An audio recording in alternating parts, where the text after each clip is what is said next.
Welcome in, fellow Potterheads. Tonight, beneath the starry ceiling of the Great Hall, we will be going over magical tales from the wizarding world to guide you gently into the realm of dreams. Before we disappear behind the veil of dreams, take a moment to cast your support spell, tap the like button, and join our magical community by subscribing. Also, I'm curious what time it is in your corner of the wizarding world. Whether you're watching from California, Hogsmeade, or London, share your location in the comments below. Your participation will be greatly appreciated and helps our magical community grow stronger. Now, the time for incantations has passed. Dim your lights, find your most comfortable position, and prepare to be transported to the world of witchcraft and wizardry as we begin tonight's magical tales. Chapter 1. The Language of Magic, Written in Stone. Long before parchment held the careful script of magical theorists, long before quills traced intricate spellwork across ancient tomes, the first magical symbols were carved into stone by hands that trembled with the raw power of discovery. These earliest marks, etched into cave walls and standing stones scattered across the wizarding world, represent humanity's first attempts to capture the essence of magic itself in visible form. Imagine yourself walking through the misty highlands of Scotland, where weathered stones rise from the earth like silent sentinels. Each megalith bears traces of symbols so old that their creators have been forgotten by all but the stones themselves.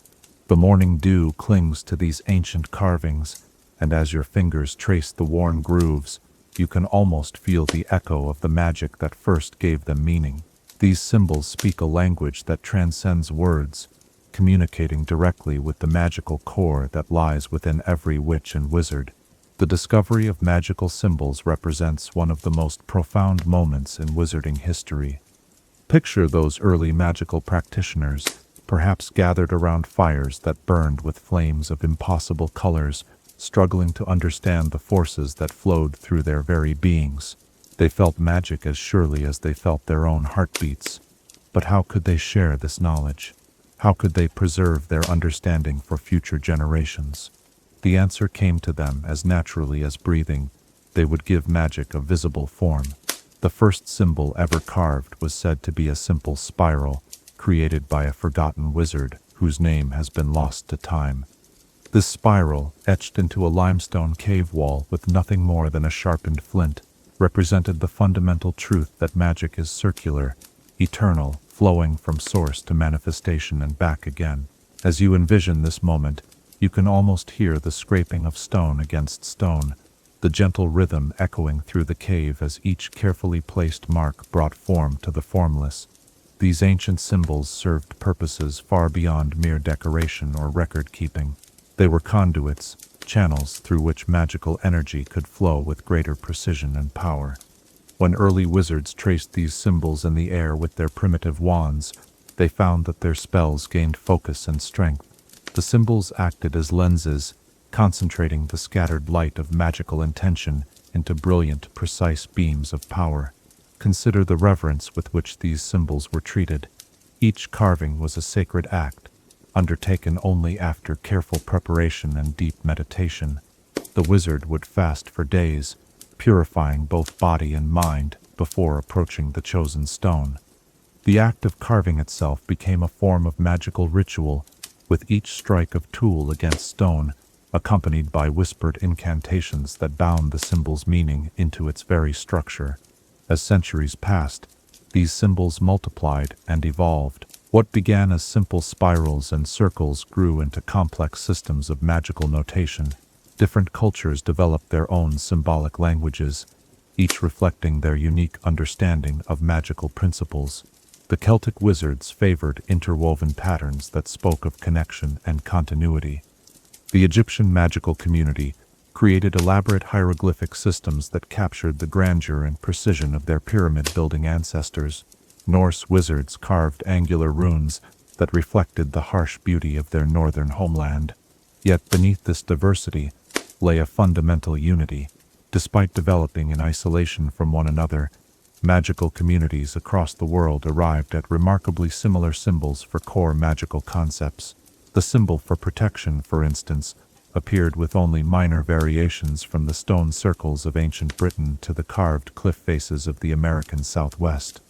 This convergence suggests something profound about the nature of magic itself, that it possesses an inherent structure that transcends cultural boundaries. The power of these ancient symbols lies not merely in their appearance, but in their ability to connect us to the fundamental forces that govern magical reality. When you trace a protective ward with your wand, you are not simply moving wood through air.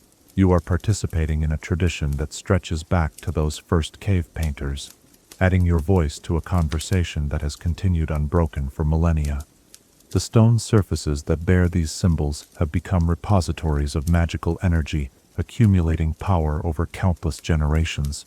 Walk through Stonehenge at midnight, when the ancient stones stand silhouetted against a star-filled sky, and you can feel the weight of accumulated magic pressing against the boundaries of perception. Each symbol carved into those ancient monoliths has been charged and recharged by centuries of magical practice, until the very stones themselves have become magical artifacts of immense power. Modern magical scholars have spent lifetimes attempting to catalog and understand these ancient symbols. The Department of Mysteries maintains vast archives filled with rubbings, photographs, and detailed measurements of symbolic sites from around the world. Yet, for all their scholarly effort, much remains mysterious. Some symbols resist translation entirely, their meanings locked away by forgotten magical practices. Others reveal new layers of significance with each generation of study, as if the symbols themselves are alive and evolving. The creation of new magical symbols continues even today, though the process has become more refined and deliberate. Modern symbol makers study the ancient patterns, seeking to understand the principles that make certain configurations particularly effective at channeling magical energy. They experiment with new combinations and variations, always building upon the foundation laid by their ancient predecessors. As you settle into the comfort of contemplation, surrounded by the gentle warmth of magical knowledge passed down through generations, consider the profound responsibility that comes with understanding these symbols. Each mark, each line, each carefully placed curve represents not just a tool for focusing magical energy, but a direct connection to the wizards and witches who came before us. When we use these symbols, we honor their creators and add our own magical signatures to the great tapestry of wizarding knowledge. The stones that bear the oldest symbols continue to teach us, even now. They remind us that magic is not merely about spells and potions, but about connection to each other, to the natural world, and to the mysterious forces that flow through all things. In learning to read these ancient messages, we learn to read the language of magic itself. What ancient symbol, carved by hands long turned to dust, might hold the key to unlocking the deepest mysteries of your own magical nature? Chapter 2. Runes of the Northern Wizards. In the frost-kissed valleys of ancient Scandinavia, where the aurora borealis painted the winter sky in ribbons of green and gold, Nordic wizards developed a magical writing system that would become one of the most powerful and enduring forms of symbolic magic.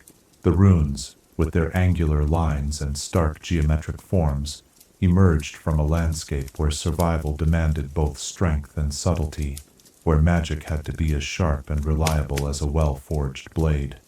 Picture yourself standing in a snow-covered grove of ancient oak trees, their bare branches reaching toward a sky heavy with the promise of more snow. Here, carved into the weathered bark of the eldest tree, you can make out the faint lines of runic symbols. Each mark seems to pulse with a cold, clean energy that speaks of northern winds and the deep wisdom of winter. These are not mere letters or decorative flourishes, but vessels of concentrated magical power, each one a key to unlocking specific aspects of the natural world. The development of runic magic began with the earliest Nordic settlements, when wizard explorers ventured into the harsh territories of what would become Norway, Sweden, Denmark, and Iceland. These hardy magical folk faced challenges that their southern cousins could scarcely imagine. The brutal winters lasted for months. Darkness dominated the landscape for extended periods, and magical creatures adapted to the cold presented unique dangers and opportunities. In response to these conditions, Nordic wizards developed a form of magic that was both economical and devastatingly effective. The runic alphabet, known to magical scholars as the Elder Futhark, consists of 24 primary symbols, each representing not just a sound or concept, but a fundamental force of nature. Unlike the flowing scripts of Mediterranean magical traditions, runes are composed entirely of straight lines and angular intersections. This stark geometric precision reflects both the practical limitations of carving symbols into hard surfaces like stone, bone, and frozen wood, and the Nordic magical philosophy that power flows most efficiently through direct, uncompromising channels. Consider the rune Fihu, the first symbol of the runic alphabet, which resembles the letter F with both horizontal lines angled upward. This rune embodies the concept of wealth and abundance, but not merely in the material sense. When traced in the air with a wand or carved into an object, Fihu channels the fundamental creative force that brings all forms of prosperity into being. Nordic wizards would carve this rune into their cattle's feeding troughs to ensure healthy livestock, trace it over seed stores to guarantee abundant harvests, and inscribe it on the doorposts of their homes to invite prosperity to enter and remain. The rune Uruz, resembling an asymmetrical U with one arm extending downward, represents primal strength and raw magical power. Viking wizards would often carve this symbol into their weapons, not for mere decoration, but to channel the untamed force of nature into their battles. The process of inscribing Uruz required particular care, as the rune could overwhelm a wizard who attempted to channel more power than they could safely handle. The symbol had to be carved in a single confident stroke, with no hesitation or revision, reflecting the unwavering determination required to master its energy. Perhaps no rune captures the essence of Nordic magical philosophy better than Alges, which resembles a simplified tree with 3 branches reaching upward. This is the rune of protection and divine connection, representing the world tree Yggdrasil that Nordic mythology places at the center of existence. When carved or traced, Alges creates a magical shield that deflects both physical and mystical attacks. The 3 upward-reaching lines are said to represent the 3 realms of existence: the physical world, the realm of spirits, and the domain of the gods, all protected by the single vertical trunk that represents the wizard's unwavering will.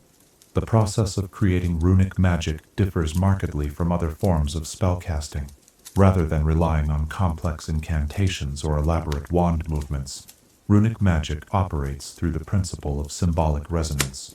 Each rune serves as a magical tuning fork, vibrating at the specific frequency needed to influence particular aspects of reality.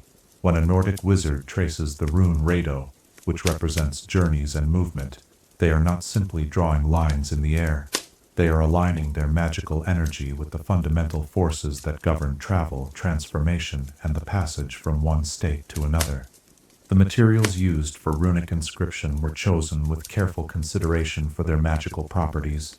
Stone, particularly granite and basalt found in the Nordic mountains, provided permanent repositories for magical symbols.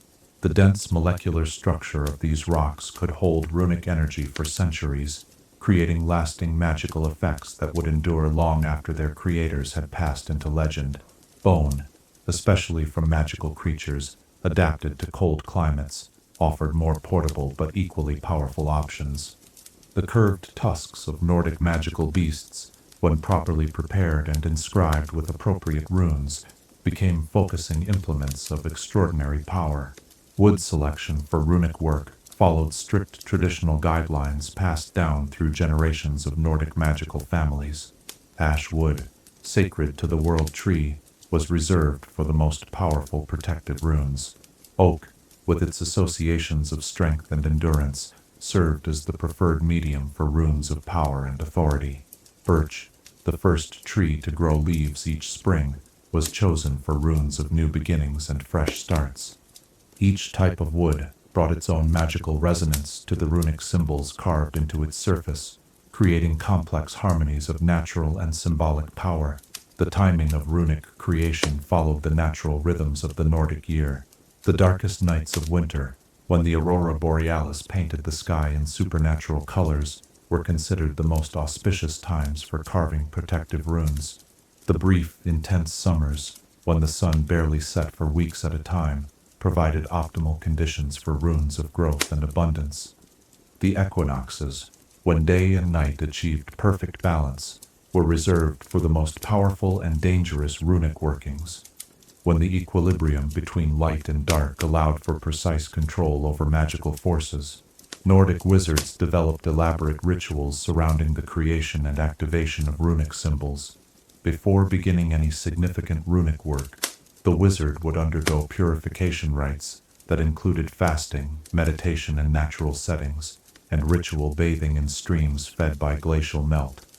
The act of carving itself became a form of moving meditation, with each stroke of the carving tool accompanied by specific breathing patterns and focused intention. The completed rune would then be activated through a combination of spoken formulas, usually in the ancient Nordic magical language, and the application of the wizard's own blood or other personal magical essence.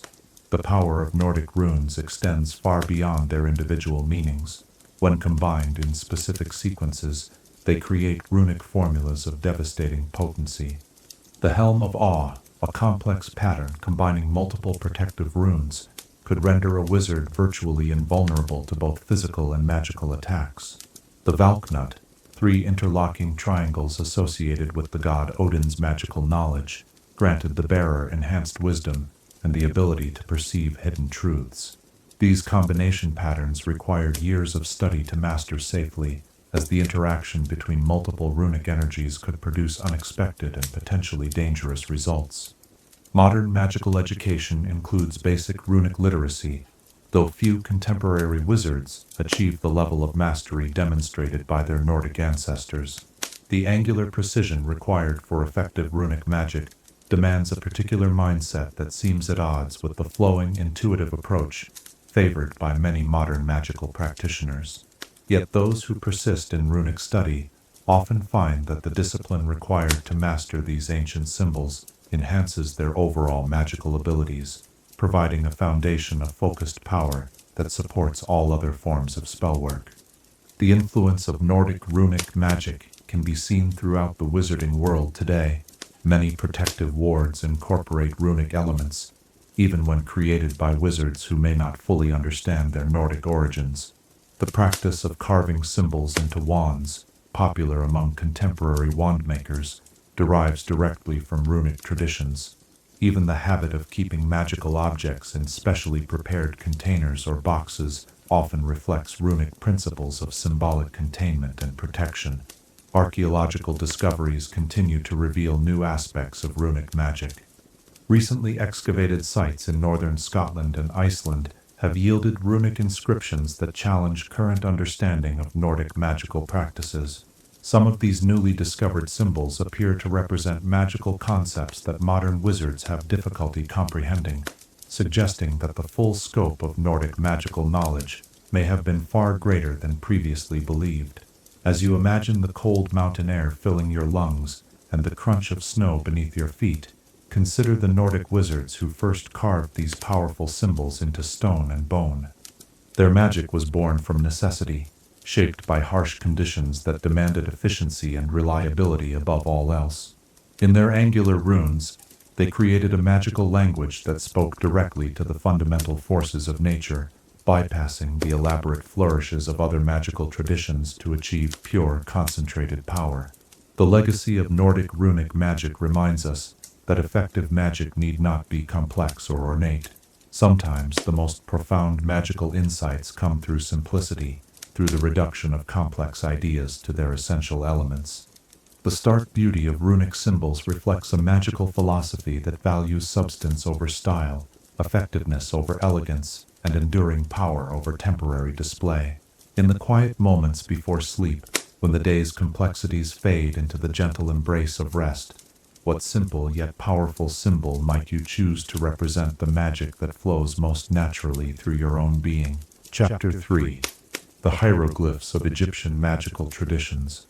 Along the banks of the ancient Nile, where golden sand meets life-giving waters, and the sun traces its eternal arc across cloudless skies, Egyptian wizards developed the most sophisticated and visually stunning magical writing system the world has ever known. Their hieroglyphs, painted in brilliant colors on temple walls and carved into massive stone monuments, represent not merely a method of recording magical knowledge, but a complete philosophy of how symbols can bridge the gap between the earthly and divine realms. Envision yourself standing in the cool shadows of a great temple colonnade, its massive sandstone pillars rising like petrified giants toward a ceiling painted with stars and celestial symbols. The walls around you are covered in intricate hieroglyphic inscriptions, each symbol carefully rendered in pigments of gold, lapis lazuli blue, and deep crimson. These are not static decorations, but living magical texts that continue to pulse with power thousands of years after their creation. As the afternoon sun slants through the temple entrance, the golden light seems to animate the hieroglyphs, making them dance and shimmer with contained energy. The development of Egyptian magical hieroglyphs began during the earliest dynasties, when pharaoh wizards sought to create a writing system worthy of communicating with the gods themselves. Unlike the purely functional scripts developed by other ancient civilizations, Egyptian hieroglyphs were conceived as sacred art from their very inception. Each symbol was designed to be beautiful as well as meaningful, reflecting the Egyptian magical belief that aesthetic perfection and magical power were intimately connected. The fundamental principle underlying hieroglyphic magic lies in the concept of divine representation. Egyptian wizards believed that properly created symbols could contain actual fragments of the divine essence they depicted. A hieroglyph representing the sun god Ra, when painted with appropriate materials and activated through proper ritual, became a genuine focal point for solar magic. The symbol did not merely represent the sun's power, it became a vessel through which that power could manifest in the physical world. Consider the hieroglyph for the Ankh, perhaps the most recognizable symbol of Egyptian magical tradition. This elegant symbol, resembling a cross topped with an oval loop, represents the key of life itself. When Egyptian priests traced the Ankh in the air during healing rituals, they were not simply making symbolic gestures, they were opening doorways between the realm of the living and the eternal source of life force. The loop at the top of the Ankh represents the eternal cycle of existence, while the cross below anchors this eternal principle in the physical world. Together, these elements create a magical key capable of unlocking the deepest mysteries of life and death. The Eye of Horus, another fundamental Egyptian magical symbol, demonstrates the sophisticated understanding of magical optics possessed by ancient Egyptian wizards. This stylized eye, complete with the distinctive markings that extend below the eye socket, serves as both a protective symbol and a tool for enhanced magical perception. When properly inscribed on amulets or painted on temple walls, the Eye of Horus creates a field of magical awareness that can detect hostile magic, reveal hidden truths, and protect against the evil eye. The mathematical precision built into the symbol's proportions reflects the Egyptian understanding that effective magic requires perfect balance between intuitive wisdom and calculated knowledge. Egyptian hieroglyphic magic reached its greatest heights in the decoration and consecration of the Great Pyramids. These massive stone monuments, aligned with astronomical precision to channel cosmic energies, were covered inside and out with hieroglyphic inscriptions of extraordinary magical potency. The pyramid texts carved into the burial chambers of the pharaohs represent some of the most powerful magical formulas ever created. These hieroglyphic spells were designed to guide the deceased pharaoh's spirit through the dangerous passages of the afterlife, providing protection against hostile entities and ensuring safe passage to the realm of eternal light. The process of creating magical hieroglyphs required years of training and preparation. Student scribes began their education as young children, spending countless hours learning to reproduce the hundreds of individual symbols with perfect accuracy. The slightest error in proportion, angle, or detail could completely alter a hieroglyph's magical properties, potentially creating dangerous unintended effects. Master scribes were revered as magical craftsmen of the highest order. their skills considered essential to the proper functioning of Egyptian magical society. The materials used in hieroglyphic creation were chosen with careful attention to their inherent magical properties. Gold, associated with the eternal radiance of the sun, was reserved for the most sacred inscriptions. Silver, connected to the cool light of the moon and stars, appeared in texts dealing with divination and prophecy. Lapis lazuli, ground into powder and mixed with specially prepared binders, created the deep blue pigment used for symbols representing the heavens and divine wisdom. Even the reed brushes used to paint hieroglyphs were prepared according to strict magical protocols, harvested at specific times, and consecrated through elaborate rituals. The arrangement of hieroglyphs on surfaces followed complex rules that took into account both aesthetic and magical considerations. Symbols were grouped into cartouches, oval frames that contained and concentrated magical energy while preventing it from dispersing. The direction in which hieroglyphs faced was carefully calculated based on the intended magical effect.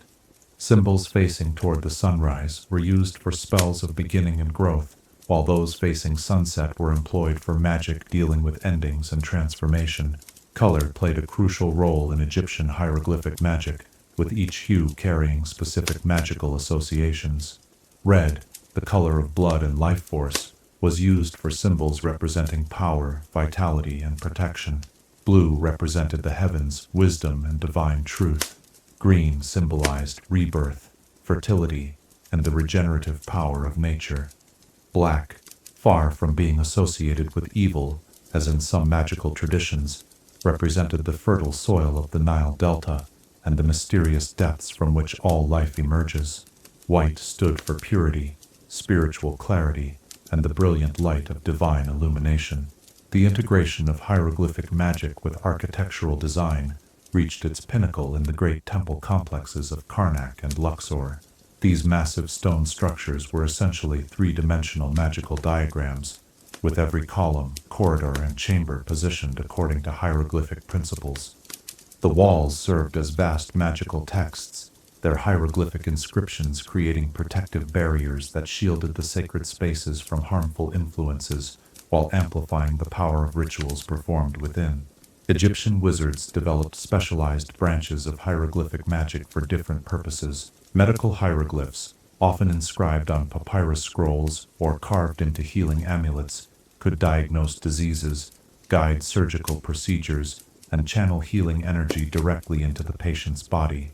Astronomical hieroglyphs, painted on the ceilings of temples and tombs, created magical observatories that enhanced the viewer's ability to read celestial omens and understand the influence of planetary movements on earthly events. The decline of hieroglyphic magic began during the later periods of Egyptian history, as foreign invasions and cultural changes disrupted the traditional training systems. The knowledge required to create truly effective magical hieroglyphs became increasingly concentrated among a small group of temple priests, and eventually much of the deeper understanding was lost. However, the symbols themselves retained their power, continuing to function even when their creators no longer fully understood the principles behind their effectiveness. Modern archaeological discoveries have revealed previously unknown aspects of Egyptian hieroglyphic magic. Recently excavated tombs contain hieroglyphic formulas that challenge current understanding of ancient Egyptian magical practices. Some of these newly discovered texts appear to describe magical techniques that modern wizards are only beginning to comprehend, suggesting that the full scope of Egyptian magical knowledge may have been far more advanced than previously believed. The influence of Egyptian hieroglyphic magic can be seen throughout the contemporary wizarding world. Many modern protective amulets incorporate simplified versions of traditional Egyptian symbols. The practice of using symbolic diagrams to focus magical energy, common in many current magical traditions, derives directly from hieroglyphic principles. Even the modern tendency to decorate magical spaces with meaningful symbols reflects the Egyptian understanding that visual beauty and magical power are intimately connected. Contemporary magical scholars continue to study Egyptian hieroglyphic texts, seeking to unlock secrets that may enhance modern magical practice. The mathematical precision built into many hieroglyphic designs has led to new insights into the relationship between magical energy and geometric form. The Egyptian understanding of color magic has influenced modern approaches to ritual decoration and magical tool preparation. As you imagine the warm desert wind carrying the scent of frankincense and myrrh across ancient temple courtyards, consider the Egyptian scribes who devoted their lives to perfecting these magnificent magical symbols. Their hieroglyphs represent more than mere writing. They embody a complete worldview that sees divine beauty and magical power as inseparable aspects of the same underlying reality. The legacy of Egyptian hieroglyphic magic reminds us that effective magical symbols must speak to both the mind and the heart. The intellectual precision of hieroglyphic construction appeals to our rational understanding, while their visual beauty touches something deeper in our magical consciousness. In combining accuracy with artistry, the ancient Egyptians created a form of symbolic magic that continues to inspire and instruct modern practitioners. In the gentle transition between waking consciousness and the realm of dreams, what divine symbol might serve as your personal hieroglyph, capturing both the beauty and power of your unique magical essence? Chapter 4: Celtic Knots and the Weaving of Spells. In the mist-shrouded hills of ancient Ireland, Scotland, and Wales, where standing stones pierce the earth like ancient needles and sacred groves whisper secrets to the wind, Celtic wizards developed a magical tradition based upon the profound understanding that all existence is interconnected through invisible threads of power.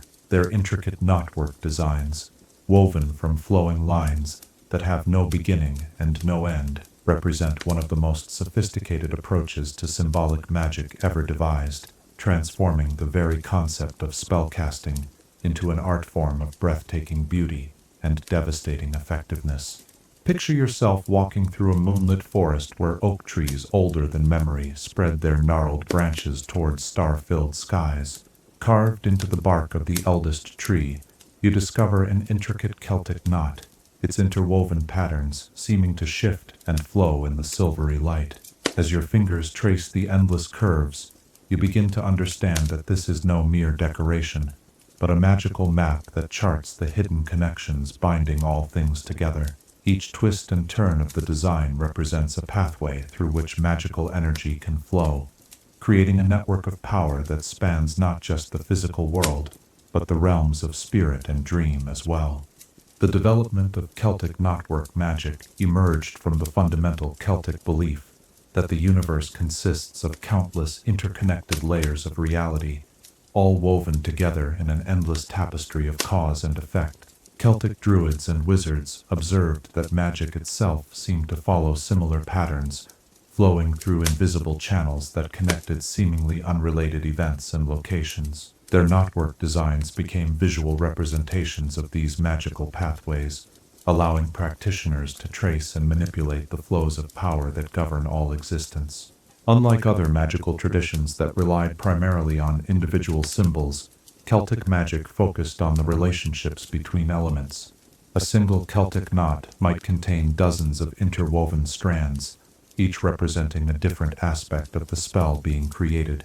The power of the magic lay not in any individual element, but in the harmony achieved when all parts worked together in perfect balance. This approach required Celtic wizards to develop an almost musical sense of magical rhythm and flow, learning to orchestrate complex symphonies of interconnected magical forces. Consider the Trinity Knot, one of the most fundamental designs in Celtic magical tradition. This elegant pattern, formed from 3 interlocking loops that have no visible beginning or end, represents the threefold nature of existence that Celtic philosophy holds sacred. The 3 loops symbolize the realms of land, sea, and sky, the stages of maiden, mother, and crone, the aspects of past, present, and future. When traced as part of a magical working, the Trinity Knot creates a perfect balance between these complementary forces, ensuring that spells cast within its influence remain stable and harmonious. The creation of Celtic knotwork required a deep understanding of mathematical principles that would not be formally recognized by non-magical scholars for centuries. Celtic magical designers had to calculate precise angles and proportions to ensure that their patterns would create the desired magical effects. A knot with improper proportions might allow magical energy to dissipate uselessly, or worse, create feedback loops that could endanger the caster. The most skilled Celtic magical artists could design knots of extraordinary complexity, containing hundreds of interwoven elements that work together to create magical effects of remarkable subtlety and power. The process of creating magical Celtic knots began with careful preparation of both materials and workspace. Celtic wizards preferred to work with natural materials that retained strong connections to the living world. Sheets of specially prepared vellum, made from the hides of animals that had lived freely in sacred groves, provided the preferred surface for important magical designs. Inks were prepared from plants and minerals gathered at specific times of the lunar cycle, with each ingredient chosen for its particular magical resonance with the intended spell. The actual drawing of a Celtic magical knot was a form of meditation in itself. The wizard would begin by establishing the overall framework of the design, laying out the primary pathways that would guide the flow of magical energy. Then, working with infinite patience and concentration, they would gradually add layer upon layer of interwoven elements, each stroke carefully calculated to enhance the overall magical harmony. The process could take days or even weeks for the most complex designs, with the wizard entering an almost trance-like state as they lost themselves in the rhythm of creation. Color played a crucial role in Celtic knotwork magic, though in ways that differed markedly from other magical traditions. Rather than using different colors to represent different types of magic, Celtic designers employed color to indicate the direction and intensity of magical flow. Deep greens marked pathways of earth magic, connecting the spell to the vital forces of growing things. Silver lines channeled lunar energy, particularly effective for divination and dream magic. Gold threads carried solar power, used for spells of healing, purification, and protection. The interplay between these different colored pathways created complex magical harmonies that could achieve effects impossible through any single type of magic. The spiral, perhaps the most characteristic element of Celtic design, held special significance in magical practice. Celtic wizards understood that spirals represented the fundamental pattern underlying all natural growth and development. From the unfurling of fern fronds to the formation of galaxies, spiral patterns appeared throughout nature as expressions of the basic creative force that drives all existence. When incorporated into magical knots, spirals served as generators of magical energy, creating vortexes that could draw power from the surrounding environment and concentrate it within the spell structure. Celtic knotwork was particularly effective for spells requiring long-term stability and gradual development. Protection spells woven in Celtic patterns could last for generations, their power actually growing stronger over time as the magical pathways became more deeply established. Healing magic designed according to Celtic principles worked slowly but thoroughly, addressing not just immediate symptoms but the underlying imbalances that created disease. Love spells crafted with Celtic techniques developed naturally over time, creating bonds that felt organic rather than forced. The integration of Celtic knotwork with natural objects created some of the most powerful magical artifacts ever produced.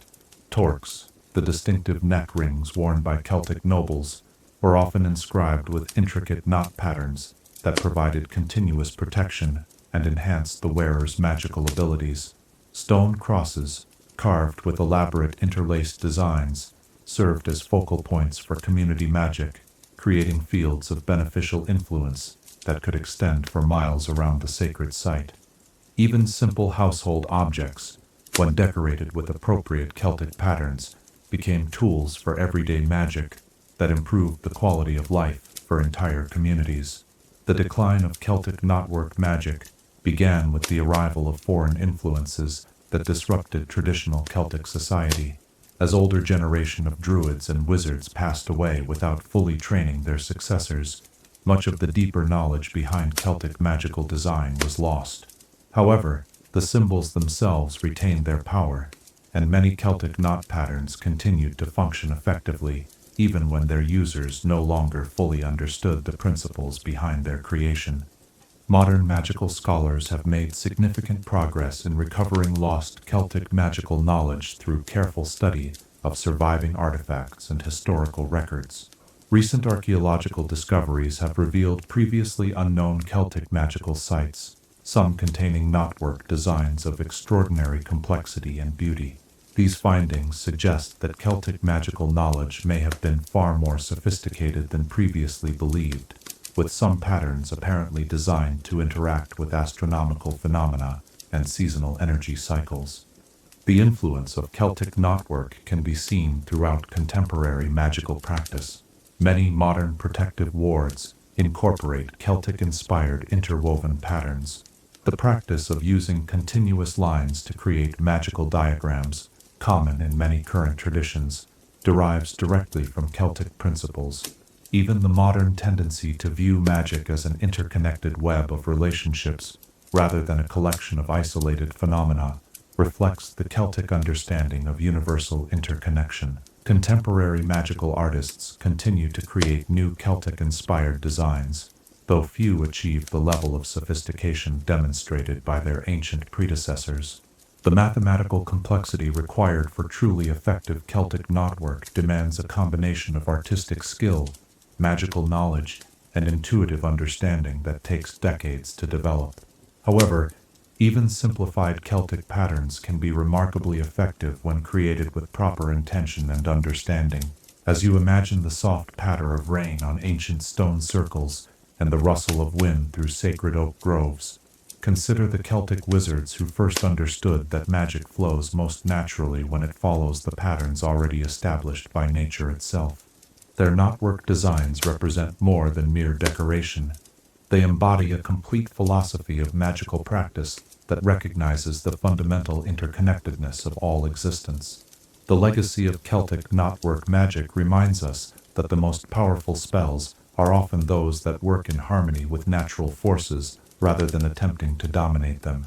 By learning to trace the invisible connections that bind all things together, we can tap into sources of power that are both more sustainable and more profound than those accessed through purely individual effort.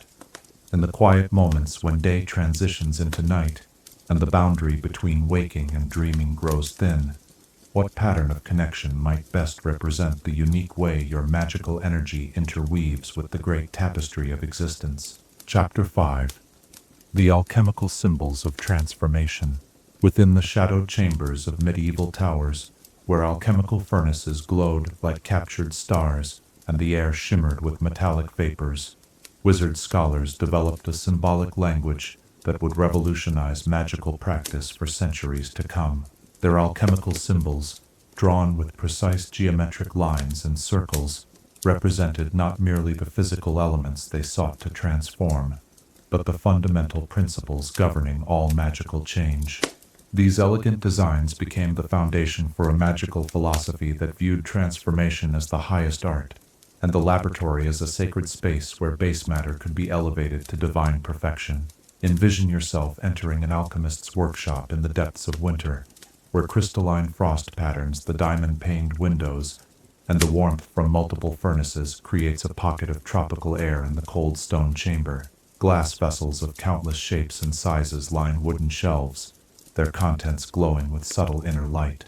Upon the walls, carefully rendered, alchemical symbols serve as both reference charts and active magical diagrams, their geometric precision creating fields of transformative energy that enhance every experiment conducted within their influence.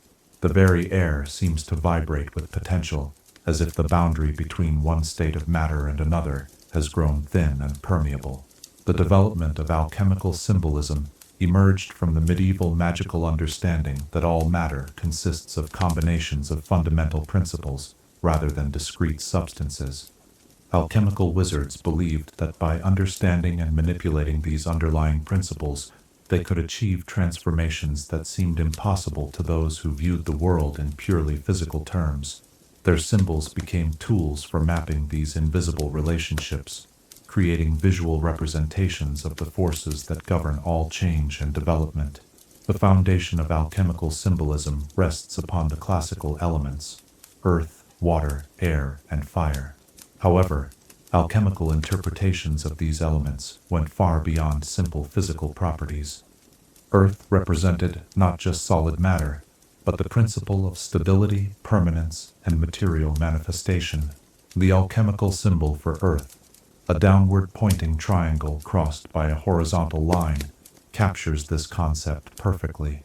The triangle points toward the material realm, while the horizontal line represents the barrier between spiritual potential and physical reality. When traced in the air during transmutation spells, this symbol helps anchor ethereal energies in tangible form. Water, symbolized by a simple downward pointing triangle, represents the principle of dissolution and flow. Alchemical wizards understood that before any transformation could occur, existing structures must first be dissolved back into their component parts. The water symbol served as a key for unlocking the bonds that hold matter in its current form, preparing it for reconstruction according to the alchemist's will. Masters of aqueous transformation could use this symbol to achieve remarkable feats, turning solid gold into flowing liquid that could be reshaped and solidified at will. Air, represented by an upward-pointing triangle crossed by a horizontal line, embodies the principle of expansion and spiritualization. In alchemical theory, air serves as the medium through which transformative forces travel from the realm of ideas into physical manifestation. The upward-pointing triangle indicates movement toward higher spiritual states, while the horizontal line represents the moment of transition between purely spiritual and partially materialized forms. Skilled air workers could use this symbol to create transformations that seemed to occur spontaneously, with matter simply shifting from one state to another without visible cause. Fire, symbolized by an upward-pointing triangle, represents the active principle of transformation itself. Of all the elements, fire held the most central place in alchemical practice, as it embodied the creative force that drives all change and development. The fire symbol served as a catalyst, accelerating and directing transformative processes according to the alchemist's intention. When properly invoked, the fire principle could achieve transmutations of extraordinary speed and completeness, though it required careful control to prevent destructive release of energy. Beyond the classical elements, alchemical symbolism included representations for the 7 metals known to ancient magical science, each associated with a planetary influence that governed its unique properties. Gold, symbolized by a circle with a central point, represented solar perfection and incorruptible purity. This symbol served as the ultimate goal toward which all alchemical transformation was directed, whether the alchemist sought to transmute base metals into gold or achieve spiritual enlightenment through material practice. Silver, represented by a crescent moon, embodied lunar principles of reflection, intuition, and receptive transformation. Alchemical work with silver focused on enhancing the practitioner's ability to perceive subtle energies and respond appropriately to changing conditions. The crescent symbol helped attune magical consciousness to natural rhythms and cycles, making it particularly valuable for timing-sensitive transformations. Mercury, shown as a circle topped by a crescent and cross, held special significance as the messenger metal that could facilitate communication between different substances. The complex symbol reflects Mercury's role as a mediator between solar and lunar forces, spiritual and material realms, fixed and volatile principles. Alchemical Mercury work required exceptional skill, as the metal's transformative power could easily escape the practitioner's control if not properly contained and directed. The remaining metals, copper, iron, tin, and lead, each possessed their own symbolic representations and magical properties. Copper, associated with Venus, facilitated transformations related to beauty, harmony, and emotional balance. Iron, governed by Mars, provided the strength and determination necessary for difficult transmutations. Tin, under Jupiter's influence, enhanced wisdom and spiritual understanding. Lead, connected to Saturn, represented the dense, earthly matter from which all transformation must begin. Alchemical symbols extended beyond elements and metals to include representations for complex processes and philosophical concepts. The symbol for calcination, a triangle containing a cross, indicated the process of purification through controlled destruction, burning away impurities to reveal essential nature. Dissolution, represented by a circle containing a horizontal line, showed the breaking down of fixed forms into flowing potential. Coagulation, symbolized by a circle with a vertical line, represented the precipitation of refined essence into new, perfected form. The creation of alchemical diagrams required both artistic skill and deep theoretical understanding. Each symbol had to be drawn with mathematical precision, as slight variations in proportion or angle could dramatically alter the diagram's magical effects. The positioning of symbols relative to each other followed complex rules based on planetary correspondences, elemental affinities, and process timing. Master alchemists spent decades learning to create diagrams that could effectively channel and direct transformative energies. Color played a crucial role in alchemical symbolism, with each hue representing a different stage in the transformation process. Nigredo, the black stage, indicated the initial breakdown of existing forms. Albedo, the white phase, showed purification and clarification of essential principles. Citrinitas, the yellow period, marked the emergence of solar consciousness and wisdom. Rubido, the red culmination, represented the achievement of perfect transformation and spiritual realization. The integration of alchemical symbols with practical laboratory work created some of the most sophisticated magical techniques ever developed. Apparatus decorated with appropriate symbols could enhance and direct chemical processes, achieving results that seemed impossible according to purely physical principles. Furnaces inscribed with fire symbols maintained perfect temperatures for extended periods. Vessels marked with appropriate elemental signs could accelerate or retard reactions as needed for optimal timing. The decline of traditional alchemy began during the early modern period, as changing intellectual fashions favored purely mechanical explanations for natural phenomena. However, the symbolic language developed by alchemical wizards proved remarkably durable, influencing magical practice in ways that continue to the present day. Many contemporary transformation spells incorporate alchemical principles, even when their practitioners may not recognize the historical origins of their techniques. Modern magical scholars have made significant progress in recovering lost alchemical knowledge through careful study of surviving texts and laboratory equipment. Recent archaeological discoveries have revealed previously unknown alchemical sites, some containing symbol systems of extraordinary complexity and sophistication. These findings suggest that medieval alchemical knowledge may have been far more advanced than previously believed, with some practitioners apparently achieving transformations that modern magical theory struggles to explain. The influence of alchemical symbolism can be seen throughout contemporary magical practice.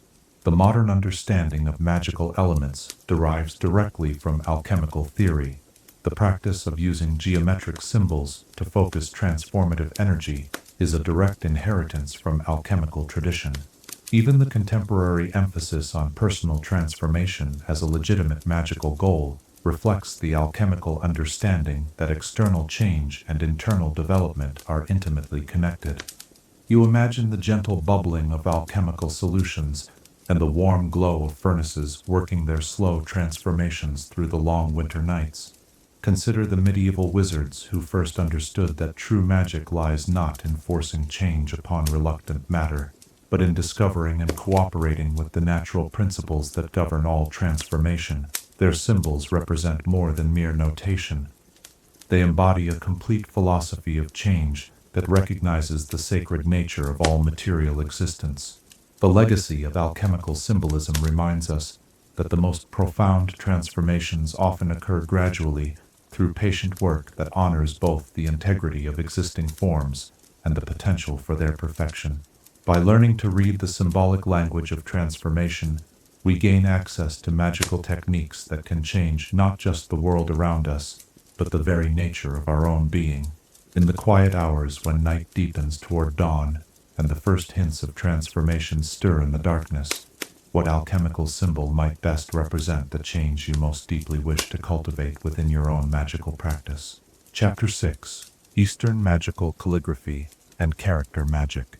Beneath the sweeping curves of ancient temple roofs, where incense smoke rises like prayers toward cloud-crowned mountains, Eastern wizards developed a magical tradition that transforms the very act of writing into a profound spiritual discipline. Their calligraphic characters, painted with flowing brushstrokes that capture the essence of wind and water, represent far more than mere written language. Each carefully rendered symbol becomes a vessel for concentrated magical energy, a bridge between the visible world of form and the invisible realm of spirit that underlies all existence. Picture yourself kneeling beside a low wooden table in a moonlit pavilion, where rice paper spreads before you like fresh snow and an inkstone holds the rich darkness of perfectly ground mineral pigments. The bamboo brush in your hand feels alive with potential, its soft bristles trembling slightly as they absorb the lustrous black ink. Around you, silk banners inscribed with elegant characters flutter gently in the night breeze, their calligraphic forms seeming to dance with subtle inner light. This is more than a writing desk. It is an altar where the sacred art of character magic transforms thoughts into living spells.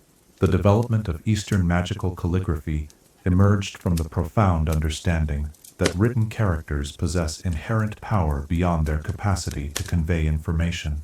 Chinese, Japanese, and Korean magical traditions all recognize that the act of writing creates a direct connection between the calligrapher's inner spiritual state and the fundamental forces that govern reality. Each brushstroke becomes a magical gesture, channeling the writer's chi or ki through the physical medium of ink and paper to create symbols that can influence the world in remarkable ways. Unlike Western magical traditions that often rely on spoken incantations or wand movements, Eastern character magic operates primarily through the meditative discipline of brush painting. The calligrapher must achieve a state of perfect mental clarity before beginning to write, as any emotional turbulence or spiritual imbalance will inevitably manifest in the finished character, potentially undermining or corrupting its magical effects. This requirement transforms calligraphy practice into a form of moving meditation, where the pursuit of magical power becomes inseparable from the cultivation of spiritual wisdom. Consider the Chinese character for dragon, a complex symbol that captures the serpentine power and celestial wisdom of these legendary creatures. When painted by a master calligrapher in the proper ritual context, this character becomes far more than a mere representation of dragon kind. The flowing lines of the symbol create pathways for draconic energy to manifest in the physical world, potentially summoning actual dragons or imbuing the calligrapher with enhanced magical power. The key lies not just in reproducing the correct strokes, but in understanding the spiritual essence that the character embodies and allowing that understanding to flow through the brush onto the paper. The Japanese magical tradition of Shodo takes character magic in a distinctly aesthetic direction, emphasizing the profound connection between beauty and spiritual power. Japanese wizard calligraphers believe that truly perfect magical characters must achieve a harmony of meaning, form, and spiritual energy that creates works of art capable of inspiring profound emotional and magical responses. Their characters often incorporate elements of nature imagery, with brushstrokes that suggest flowing water, wind-blown leaves, or the graceful movements of birds in flight. Korean magical calligraphy, known as seoye, places particular emphasis on the integration of character magic with architectural and landscape design. Korean wizards often inscribe powerful characters directly onto buildings, bridges, and natural rock formations, creating permanent magical installations that can influence entire regions. The characters used for such large-scale applications require careful adaptation of traditional forms to accommodate the different scales and materials involved, with some installations featuring characters that stand several meters tall and require teams of coordinated calligraphers to complete. The brushes used in Eastern magical calligraphy are themselves objects of considerable magical significance. The finest brushes are crafted from the hair of magical creatures, with each type of hair providing different qualities to the finished characters. Phoenix feather brushes create characters of exceptional spiritual purity, ideal for healing and blessing magic. Dragon whisker brushes generate symbols of immense power, though they require extraordinary skill to control safely.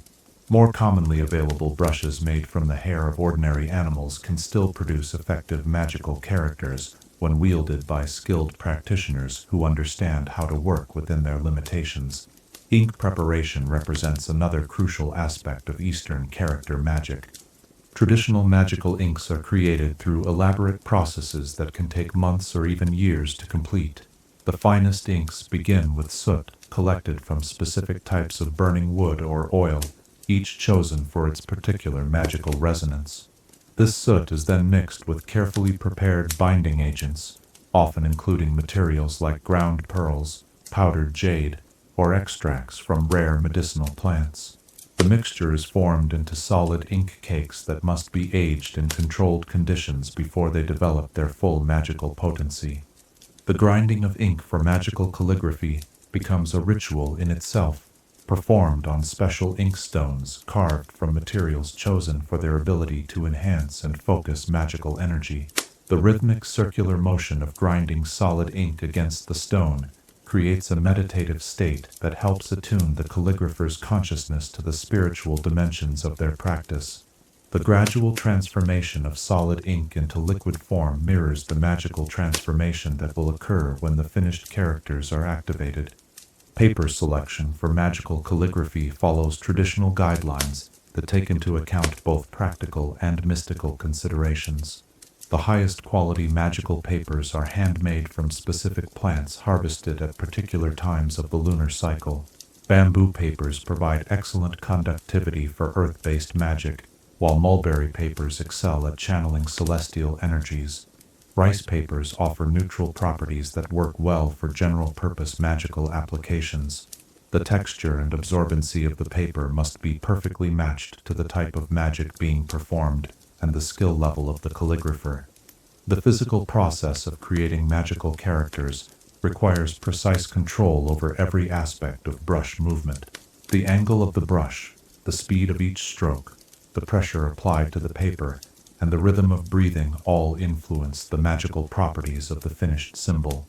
Master calligraphers spend decades developing the muscle memory and spiritual discipline necessary to maintain perfect consistency in their technique, even when working under challenging conditions or time pressure. Certain characters hold special significance in Eastern magical traditions due to their particular power and versatility. The character for harmony creates fields of peaceful energy that can resolve conflicts and promote cooperation. The symbol for protection generates barriers against both physical and spiritual threats. Characters representing the elements, wood, fire, earth, metal, and water in the Chinese system, can be combined in complex arrangements that manipulate natural forces according to the calligrapher's will. The timing of character magic follows careful consideration of astronomical and seasonal influences.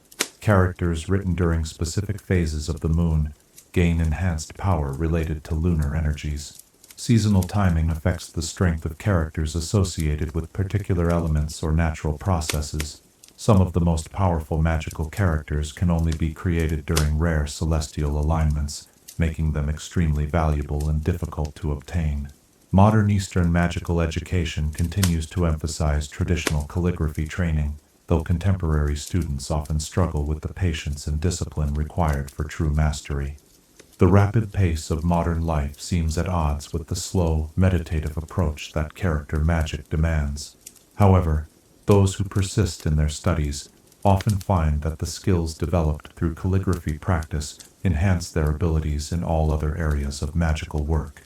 The influence of Eastern character magic has spread throughout the global wizarding community, with many Western magical schools now offering courses in basic calligraphic techniques. The meditative aspects of character magic appeal particularly to practitioners seeking to develop greater control over their emotional and spiritual states. Even simplified versions of traditional characters can be effective when created with proper understanding and intention. Archaeological discoveries continue to reveal new aspects of ancient Eastern magical calligraphy. Recently excavated sites in remote mountain regions have yielded character forms that differ significantly from known traditions, suggesting that regional variations in magical calligraphy may have been more extensive than previously believed. Some of these newly discovered characters appear to represent magical concepts that modern practitioners are only beginning to understand. As you imagine the soft whisper of brush against paper and the gentle fragrance of burning incense filling a moonlit study, consider the Eastern masters who understood that the path to magical power lies through the cultivation of inner harmony and artistic excellence. Their calligraphic characters represent more than magical tools. They embody a complete approach to life that sees spiritual development and practical magic as aspects of the same fundamental discipline. The legacy of Eastern character magic reminds us that the most powerful magic often emerges from practices that require patience, dedication, and the willingness to subordinate immediate desires to long-term spiritual growth. By learning to approach magic with the mindset of an artist and the discipline of a monk, we can access sources of power that are both more sustainable and more profound than those achieved through purely technical approaches. In the stillness before dawn, when the first light touches the mountain peaks and the world awaits the day's first brushstroke, what character might you choose to represent the harmony you wish to cultivate between your magical practice and your deepest spiritual aspirations? Chapter 7. The Sacred Geometry of Magical Circles. Within the precise lines and perfect angles of geometric forms lies a mathematical language that speaks directly to the fundamental structure of magical reality itself. Throughout the wizarding world, practitioners have discovered that certain geometric patterns possess an inherent power to focus, contain, and amplify magical energy in ways that seem to transcend the sum of their individual components. These sacred shapes, circles, triangles, pentagrams, and hexagrams, serve as the architectural foundation upon which some of the most powerful and enduring magical workings are built. Envision yourself standing in the center of a perfectly drawn circle, its circumference marked by a thin line of glowing salt that seems to pulse with inner light. Around you, the air itself feels different, charged with potential, and somehow more substantial than the ordinary atmosphere beyond the circle's boundary. Geometric symbols surround you at precise intervals, each one carved into the stone floor with mathematical precision that speaks to centuries of accumulated magical knowledge. This is sacred space in its purest form, where the abstract principles of geometry become tangible forces capable of reshaping reality according to the practitioner's will. The circle represents the most fundamental and universally recognized form in magical geometry. Its perfect symmetry, with every point on its circumference equidistant from the center, creates a field of balanced energy that naturally contains and concentrates magical forces. When properly constructed, a magical circle becomes a pocket of controlled space where the normal laws of physics become more flexible and responsive to magical manipulation. The act of stepping within a correctly drawn circle transforms the wizard from a mere participant in reality to an active architect of local magical law. The power of the circle lies in its mathematical perfection and symbolic completeness. Unlike other geometric forms that have distinct beginning and ending points, the circle represents eternity, wholeness, and the cyclical nature of magical energy. When magical power is raised within a circle, it naturally follows the circular boundary, creating a rotating field of energy that builds upon itself with each revolution. This circular flow prevents magical energy from dispersing randomly and instead focuses it toward the center, where the practitioner stands. Consider the pentagram, perhaps the most recognizable symbol in Western magical tradition. This five-pointed star, when properly constructed, with each point touching the circumference of a containing circle, creates one of the most powerful protective and focusing devices known to magical science. The pentagram's 5 points represent the classical elements: earth, water, air, fire, and spirit, arranged in perfect balance around the central point where the practitioner operates. The intricate network of lines connecting these points creates pathways for magical energy that naturally balance and stabilize any working performed within the pentagram's influence. The construction of an effective magical pentagram requires precise mathematical calculation to ensure that all angles and proportions align with the underlying geometric principles that give the symbol its power. Each of the 5 triangular sections must be exactly equal in area and angle, creating a perfect balance between the elemental forces represented. The slightest deviation from mathematical perfection can create imbalances that distort the energy flow and potentially endanger the practitioner. The hexagram, formed by 2 interlocking triangles, represents the union of opposing forces and the principle of perfect balance between complementary energies. The upward-pointing triangle symbolizes the masculine, active, and celestial aspects of magical force, while the downward-pointing triangle represents the feminine, receptive, and earthly qualities. When these 2 triangles overlap to form a hexagram, they create a symbol of extraordinary stability and power, capable of harmonizing energies that might otherwise conflict or cancel each other out. Magical traditions throughout the world have developed sophisticated understanding of how geometric proportions affect magical energy flow. The golden ratio, approximately 1.618, appears repeatedly in effective magical diagrams, creating proportional relationships that seem to resonate with fundamental patterns found throughout nature. Spirals based on golden ratio proportions channel energy in ways that feel natural and sustainable, while rectangular forms using these proportions create stable foundations for complex magical architectures. The square represents earthly stability and material manifestation in magical geometry. Its 4 equal sides and right angles create a foundation of absolute reliability that can anchor even the most ethereal magical workings in physical reality. Magical squares, often inscribed with numbers or symbols arranged in mathematically significant patterns, serve as platforms for magic that must operate over extended periods or affect substantial material changes. The corners of magical squares often serve as anchor points for protective wards that defend against magical attack.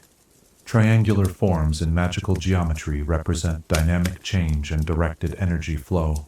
The equilateral triangle, with its 3 equal sides and angles, creates a perfect balance between stability and movement, making it ideal for transformational magic that must be both powerful and controlled. The direction in which a triangle points significantly affects its magical properties. Upward-pointing triangles channel ascending energies associated with spiritual development and celestial influence, while downward-pointing triangles draw earthly powers and facilitate manifestation in the physical realm. The octagon, with its 8 sides representing the 8 traditional directions of the compass, creates magical spaces that are naturally attuned to all forms of elemental and directional energy. Octagonal magical circles can simultaneously channel influences from north, south, east, west, and the 4 intermediate directions, creating complex energy patterns that are particularly effective for weather magic, divination, and other practices that require broad environmental awareness. Complex geometric diagrams often combine multiple basic forms to create magical effects that exceed what any single shape could achieve.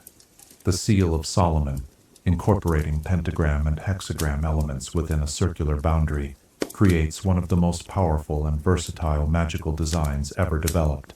Such complex diagrams require extraordinary precision in their construction, as small errors in any component can disrupt the delicate balance between the various geometric elements. The materials used to create magical geometric forms significantly affect their power and durability. Salt, with its crystalline structure and purifying properties, creates temporary but highly effective magical boundaries. Silver, associated with lunar energy and psychic sensitivity, enhances geometric forms used for divination and dream work. Gold, with its resistance to tarnish and association with solar power, provides the ideal medium for permanent magical installations designed to operate for centuries. The process of constructing magical geometric forms follows traditional protocols that ensure both mathematical accuracy and proper magical activation. The practitioner begins by establishing a central point, often marked with a special stone or crystal that serves as the energy focus for the entire construction. Using consecrated tools, compass, straight edge, and measuring cord, they carefully lay out the basic framework of the design, checking each measurement multiple times to ensure perfect accuracy. Color plays a crucial role in magical geometry, with different hues used to enhance specific aspects of the geometric forms.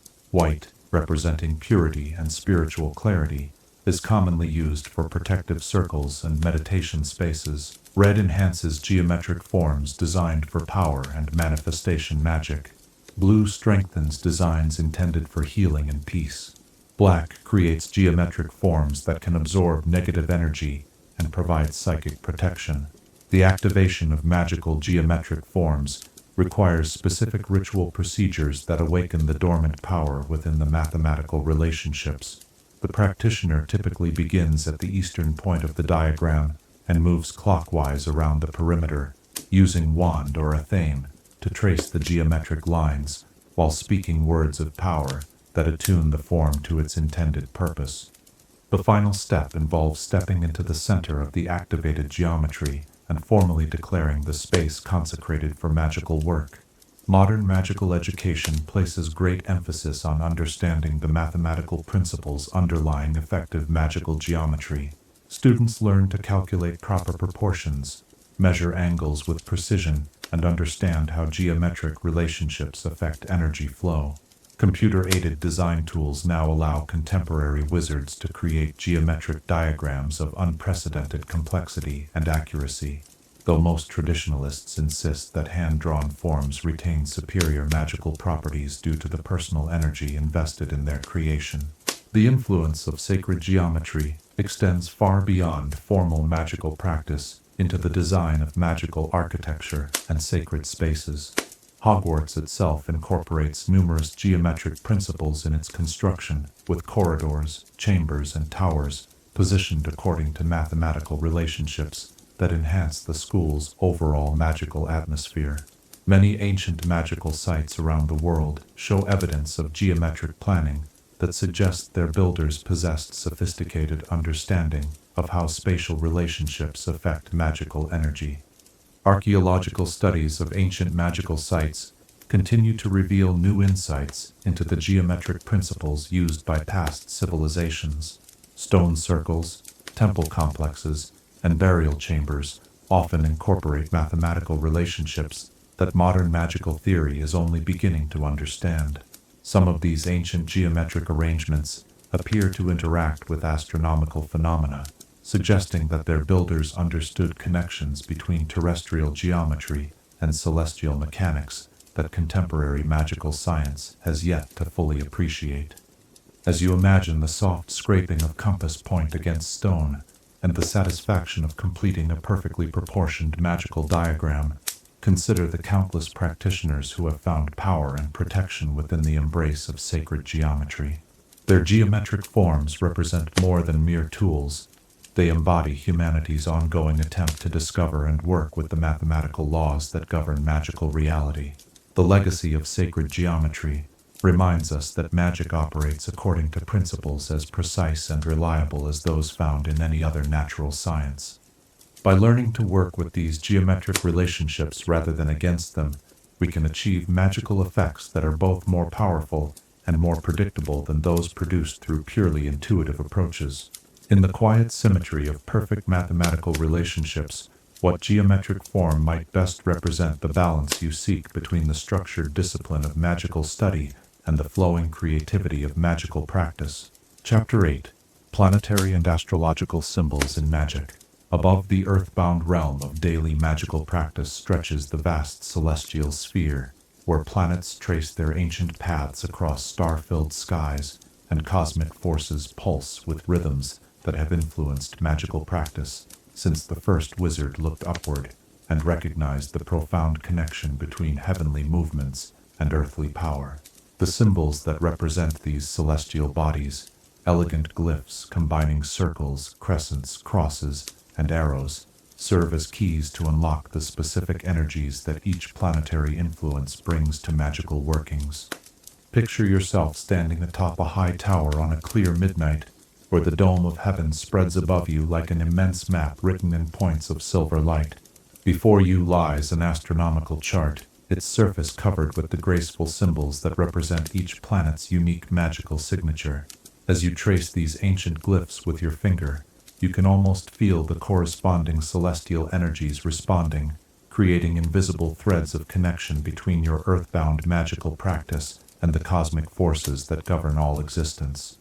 This is astral magic in its purest form, where symbols become conduits for powers that dwarf any purely terrestrial magical source. The development of planetary symbolism in magical practice emerged from the ancient understanding that celestial bodies exert genuine influence over earthly affairs through mechanisms that operate beyond the reach of ordinary physical law. Early magical astronomers observed that spells cast during certain planetary configurations achieved dramatically different results than identical workings performed under other celestial conditions. This led to the development of an elaborate system of planetary correspondences that links each celestial body with specific types of magical energy, particular materials and colors, and optimal timing for different categories of spellwork. The sun, represented by a circle with a central point, holds the position of supreme importance in most magical traditions. This symbol captures the solar principle of creative power, vital energy, and spiritual illumination that radiates outward from a central source to influence all surrounding space. Solar magic, performed using the sun's symbol as a focusing device, achieves effects related to healing, purification, leadership, and the enhancement of personal power. The central point within the circle represents the concentrated essence of solar force, while the surrounding circle indicates the sphere of influence that solar energy can encompass. When working with solar symbolism, magical practitioners often schedule their most important rituals for the hour of sunrise, when the growing light symbolically mirrors the expansion of magical power from concentrated intention into manifest reality. Solar symbols carved into gold or painted in bright yellow pigments create particularly effective focusing devices for spells designed to increase vitality, promote success, or banish negative influences that have weakened the practitioner's spiritual defenses. The moon, symbolized by a simple crescent, governs the mysterious realm of intuition, dreams, and the hidden currents that flow beneath the surface of conscious awareness. Lunar magic operates according to principles quite different from the direct, expansive approach favored by solar practitioners. Instead of overwhelming obstacles through sheer force, lunar magic works by finding the natural pathways through which desired changes can manifest with minimal resistance. The crescent symbol, with its suggestion of growth and cyclical change, serves as an ideal focusing device for magic that must develop gradually over time. The phases of the moon create distinct magical opportunities that skilled practitioners learn to exploit. New moon energy, represented by a completely darkened crescent, provides optimal conditions for new beginnings and the planting of magical seeds that will develop over the coming lunar cycle. Waxing moon energy supports spells of growth, attraction, and increase. Full moon power, when the lunar symbol appears as a complete circle, creates conditions suitable for the most demanding magical workings. Waning moon energy facilitates banishing, binding, and the removal of unwanted influences. Mercury, depicted as a circle topped by a crescent and cross, represents the principle of communication, quick thinking, and adaptable intelligence. The complex symbol reflects Mercury's role as messenger between different realms of existence, with the circle representing spiritual wholeness, the crescent indicating receptivity to changing conditions, and the cross symbolizing material manifestation. Mercurial magic excels at facilitating communication, enhancing learning ability, and creating rapid changes that require mental agility rather than brute magical force. Venus, shown as a circle resting above a cross, embodies the principle of harmony, beauty, and attractive force. The symbol suggests the elevation of spiritual beauty above material concerns, though the cross beneath indicates that Venusian energy must be properly grounded to achieve practical results. Venus magic specializes in matters of love, artistic inspiration, and the creation of harmonious relationships between opposing forces.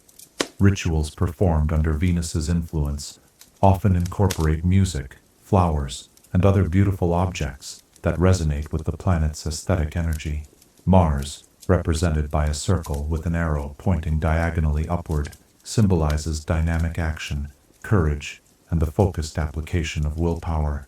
The arrow indicates direction and purpose, while the circle represents the concentrated energy that Mars provides for overcoming obstacles and achieving ambitious goals. Martial magic requires careful control, as the aggressive energies associated with this planet can easily become destructive if not properly channeled. Warriors and those engaged in competitive endeavors often invoke Martian symbols to enhance their strength and determination. Jupiter, depicted as a stylized number 4, or a crescent attached to a cross, represents expansion, wisdom, and benevolent authority. The symbol suggests the elevation of spiritual understanding above material limitations, with Jupiter's energy naturally flowing toward teaching, leadership, and the expansion of beneficial influences. Jupiterian magic typically produces effects that develop slowly but endure for extended periods, making it particularly valuable for spells designed to improve long-term circumstances or enhance reputation and social standing. Saturn, shown as a cross topped by a crescent, embodies the principle of limitation, structure, and hard-earned wisdom. The symbol places the crescent of spiritual receptivity above the cross of material constraint, suggesting that Saturn's energy teaches through the imposition of necessary boundaries and the patient acceptance of difficult lessons. Saturnian magic often involves banishing, binding, and the creation of protective structures that operate through restriction rather than expansion. The outer planets, Uranus, Neptune, and Pluto, have been incorporated into magical practice more recently, as their discovery expanded astrological understanding of celestial influences. Uranus, symbolized by a circle with a cross below and two crescents extending upward, represents sudden change, innovation, and the breaking of established patterns. Neptune, depicted as a trident, governs illusion, spirituality, and the dissolution of boundaries between different levels of reality. Pluto, shown as a circle containing the letters P and L, embodies transformation, regeneration, and the power to fundamentally alter existing conditions. The 12 zodiacal signs provide additional layers of symbolic meaning that modify and refine planetary influences. Aries, represented by the ram's horns, emphasizes initiative and new beginnings. Taurus, symbolized by the bull's head, focuses on stability and material manifestation. Gemini, shown as the twins, enhances communication and intellectual flexibility. Each sign contributes its own energetic signature to spells performed when planets occupy particular zodiacal positions. The creation of effective astrological talismans requires careful attention to both symbolic design and celestial timing. The most powerful planetary amulets are created when the relevant planet occupies a favorable position in its zodiacal cycle and forms harmonious aspects with other celestial bodies. The symbols must be inscribed during the planetary hour associated with the intended energy, using materials that correspond to the planet's traditional associations. Modern magical practice increasingly relies on computer calculations to determine optimal timing for astrological magic. Contemporary ephemerides provide precise planetary positions for any date and location, allowing practitioners to plan their most important workings for periods when celestial conditions will provide maximum support. However, many traditionalists insist that direct observation of the actual sky remains superior to purely computational approaches, as it maintains the personal connection between practitioner and celestial influences. The influence of planetary symbolism extends throughout contemporary magical practice in ways that practitioners may not always recognize. The common use of specific colors for different types of spells often reflects traditional planetary correspondences. The timing of magical gatherings according to lunar phases follows ancient astrological principles. Even the modern tendency to specialize in particular types of magic often reflects natural affinities for specific planetary energies. Archaeological studies of ancient magical sites frequently reveal sophisticated understanding of astronomical relationships. Stone circles, temple complexes, and burial chambers often incorporate alignments with specific stars or planetary positions, suggesting that their builders possessed advanced knowledge of celestial mechanics and their magical applications. Some of these ancient installations continue to function as astronomical instruments, accurately marking significant celestial events thousands of years after their construction. The integration of astrological symbols with other forms of magical practice creates opportunities for enhanced effectiveness and precision. Runic formulas incorporating planetary glyphs can achieve remarkably specific results by combining the directional precision of runic magic with the cosmic timing provided by astrological influences. Alchemical workings performed according to astrological schedules often produce superior results compared to purely terrestrial approaches.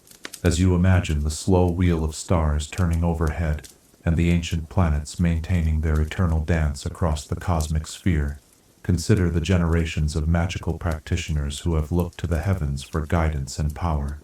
Their planetary symbols represent more than mere notation. They embody humanity's recognition that magical practice operates within a cosmic context far greater than any individual working or practitioner. The legacy of astrological symbolism reminds us that effective magic requires awareness of forces and influences that extend far beyond our immediate environment. By learning to work in harmony with celestial rhythms rather than ignoring them, we can achieve magical results that are both more powerful and more precisely timed than those produced through purely terrestrial approaches.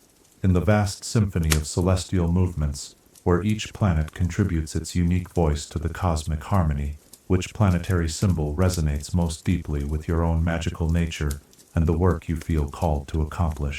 Chapter 9. Protective Symbols and Ward Magic.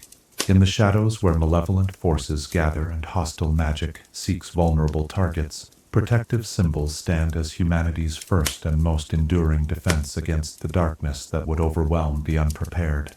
These ancient guardians, carved into doorposts and painted on shields, woven into clothing and etched into the very stones of sacred places, represent more than mere talismans. They embody the accumulated wisdom of countless generations who understood that survival in a magical world requires constant vigilance and the skillful deployment of defensive magic that can operate without rest or supervision. Envision yourself walking through a moonlit village where every door and window bears the graceful curves of protective symbols, their surfaces gleaming faintly with the inner light that marks active magical defenses. The very air feels safer here, as if invisible shields deflect the random malice that might otherwise seep into homes and hearts. Above you, carved into the weathered stone of an ancient watchtower, a massive protective sigil spreads its arms like a guardian angel, its geometric patterns creating fields of beneficial energy that extend for miles in every direction. This is a community that understands the true cost of safety and has chosen to invest in defenses that will protect future generations. The development of protective symbolism began in the earliest days of magical practice, when wizards first recognized that magical abilities brought with them both extraordinary opportunities and unprecedented dangers. Those who could cast spells inevitably attracted the attention of hostile forces, jealous rivals, malevolent spirits, and creatures that fed on magical energy. The need for reliable defense led to intensive research into symbols and configurations that could create lasting barriers against various forms of magical attack. Unlike offensive magic, which typically requires active direction and immediate application, protective magic must operate continuously and autonomously. Protective symbols serve as permanent sentinels that can recognize and respond to threats without conscious guidance from their creators. This requires a fundamentally different approach to symbolic design, with emphasis placed on stability, endurance, and the ability to distinguish between legitimate visitors and potential dangers. The pentagram, when properly oriented with a single point directed upward, represents one of the most universally effective protective symbols ever developed. The 5 points of the star correspond to the classical elements plus spirit, creating a complete barrier that can deflect attacks based on any fundamental magical principle. The interlocking lines of the pentagram create multiple layers of defense, ensuring that even if one aspect of the protection is compromised, the remaining elements can maintain the barrier's integrity. The construction of an effective protective pentagram requires precise attention to proportional relationships and directional orientation. The upward-pointing star draws beneficial energies from celestial sources while simultaneously repelling negative influences that approach from earthly directions. The circle that traditionally surrounds the pentagram serves as a containing vessel that prevents the protective energy from dissipating, while also creating a clearly defined boundary between protected and unprotected space. The hexagram, formed by two interlocking triangles, creates protective fields of exceptional stability and power. The upward-pointing triangle channels celestial protection, while the downward-pointing triangle anchors the defense in material reality, creating a balanced system that can resist both spiritual and physical forms of attack. The 6 points of the hexagram correspond to the 6 directions of three-dimensional space, ensuring that protection extends in all possible directions from the defended location. Traditional protective symbols often incorporate imagery drawn from the natural world, reflecting the understanding that nature itself provides powerful models for effective defense.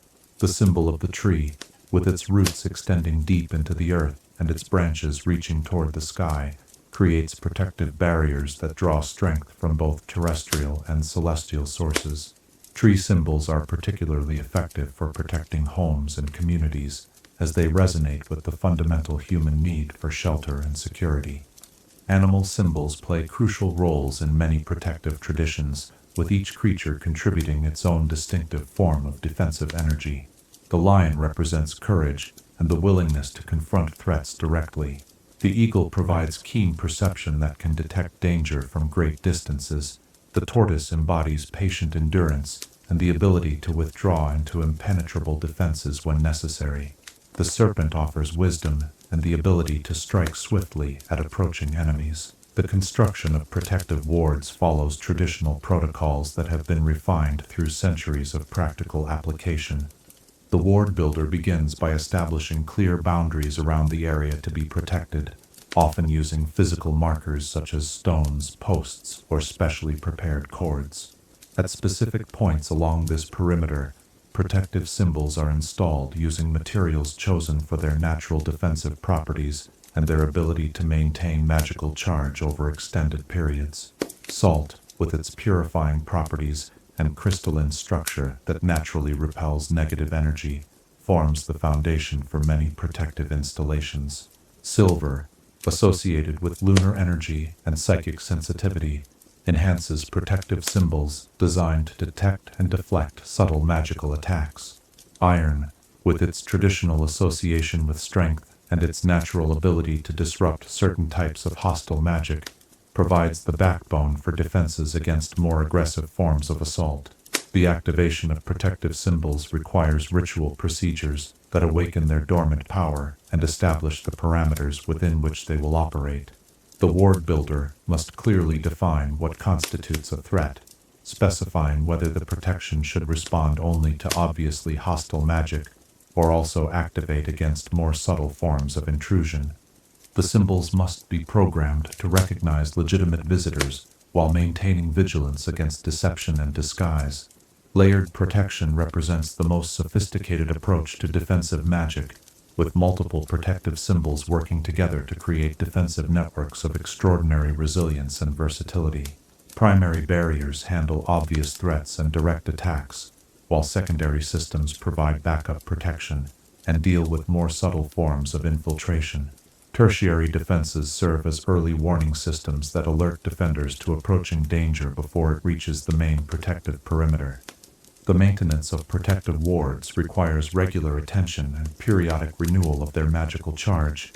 Even the most skillfully constructed protective symbols gradually lose their effectiveness over time as they expend energy in defending against minor threats and environmental hazards. Skilled ward keepers develop schedules for inspecting and recharging their protective installations, ensuring that defenses remain at peak effectiveness when serious threats arise. Color plays a significant role in protective symbolism, with different hues used to enhance specific types of defensive magic. White represents purification and the banishment of negative influences. Blue provides protection against psychic attack and mental intrusion. Red creates barriers against physical violence and aggressive magic. Black absorbs negative energy and prevents it from affecting the protected area. Gold channels solar energy to create shields of exceptional power and durability. Modern protective magic increasingly relies on technological enhancements that extend the capabilities of traditional symbolic defenses. Protective symbols can now be integrated with electronic security systems, creating hybrid installations that respond to both magical and mundane threats. Computer-controlled ward networks can coordinate the responses of multiple protective installations, creating adaptive defensive systems that can adjust their strategies based on the nature of detected threats. The study of protective symbols has revealed fascinating insights into the mathematical and geometric principles that govern effective defensive magic. Certain proportional relationships appear repeatedly in successful protective designs, suggesting that effective defense requires harmony between symbolic intent and underlying mathematical relationships. The most powerful protective symbols often incorporate elements of sacred geometry that create natural resonances with protective energies. Archaeological investigations of ancient fortified sites frequently reveal sophisticated protective installations that exceed the defensive capabilities of many contemporary magical communities. Some ancient protective symbols appear to incorporate principles that modern magical theory has not yet fully understood, suggesting that past civilizations may have achieved levels of defensive expertise that current practitioners are only beginning to appreciate. The ethics of protective magic raise important questions about the responsibilities that come with the ability to create magical defenses. While everyone has the right to protect themselves and their communities from genuine threats, protective magic can also be misused to exclude legitimate visitors or to create barriers based on prejudice rather than actual danger. The most respected practitioners of protective magic emphasize the importance of proportional response and the need to maintain openness to peaceful contact. International magical law increasingly recognizes the right of magical communities to establish reasonable protective measures, while also establishing guidelines for ensuring that such defenses do not interfere with legitimate magical commerce and communication. The development of standardized protective protocols has helped reduce conflicts arising from misunderstandings about defensive intentions and capabilities. As you imagine the quiet confidence that comes from knowing your home and community rests safely within the embrace of well-crafted protective magic, consider the countless practitioners who have devoted their lives to perfecting the art of magical defense. Their protective symbols represent more than mere tools. They embody the fundamental human commitment to safeguarding what we hold most precious against the forces that would destroy or corrupt it. The legacy of protective symbolism reminds us that true security comes not from the ability to destroy our enemies, but from the wisdom to create defenses that can endure whatever challenges the future may bring. By learning to work with protective symbols that operate through harmony rather than aggression, we can create sanctuaries of peace that nurture growth and development rather than simply excluding danger.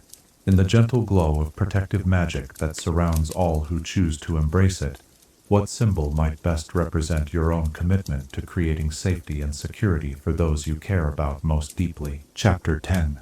Symbols of Transformation and Change. At the heart of all magical practice lies the fundamental principle that reality itself is fluid, responsive to conscious intention, and capable of transformation through the skilled application of symbolic forces that can bridge the gap between what is and what could be.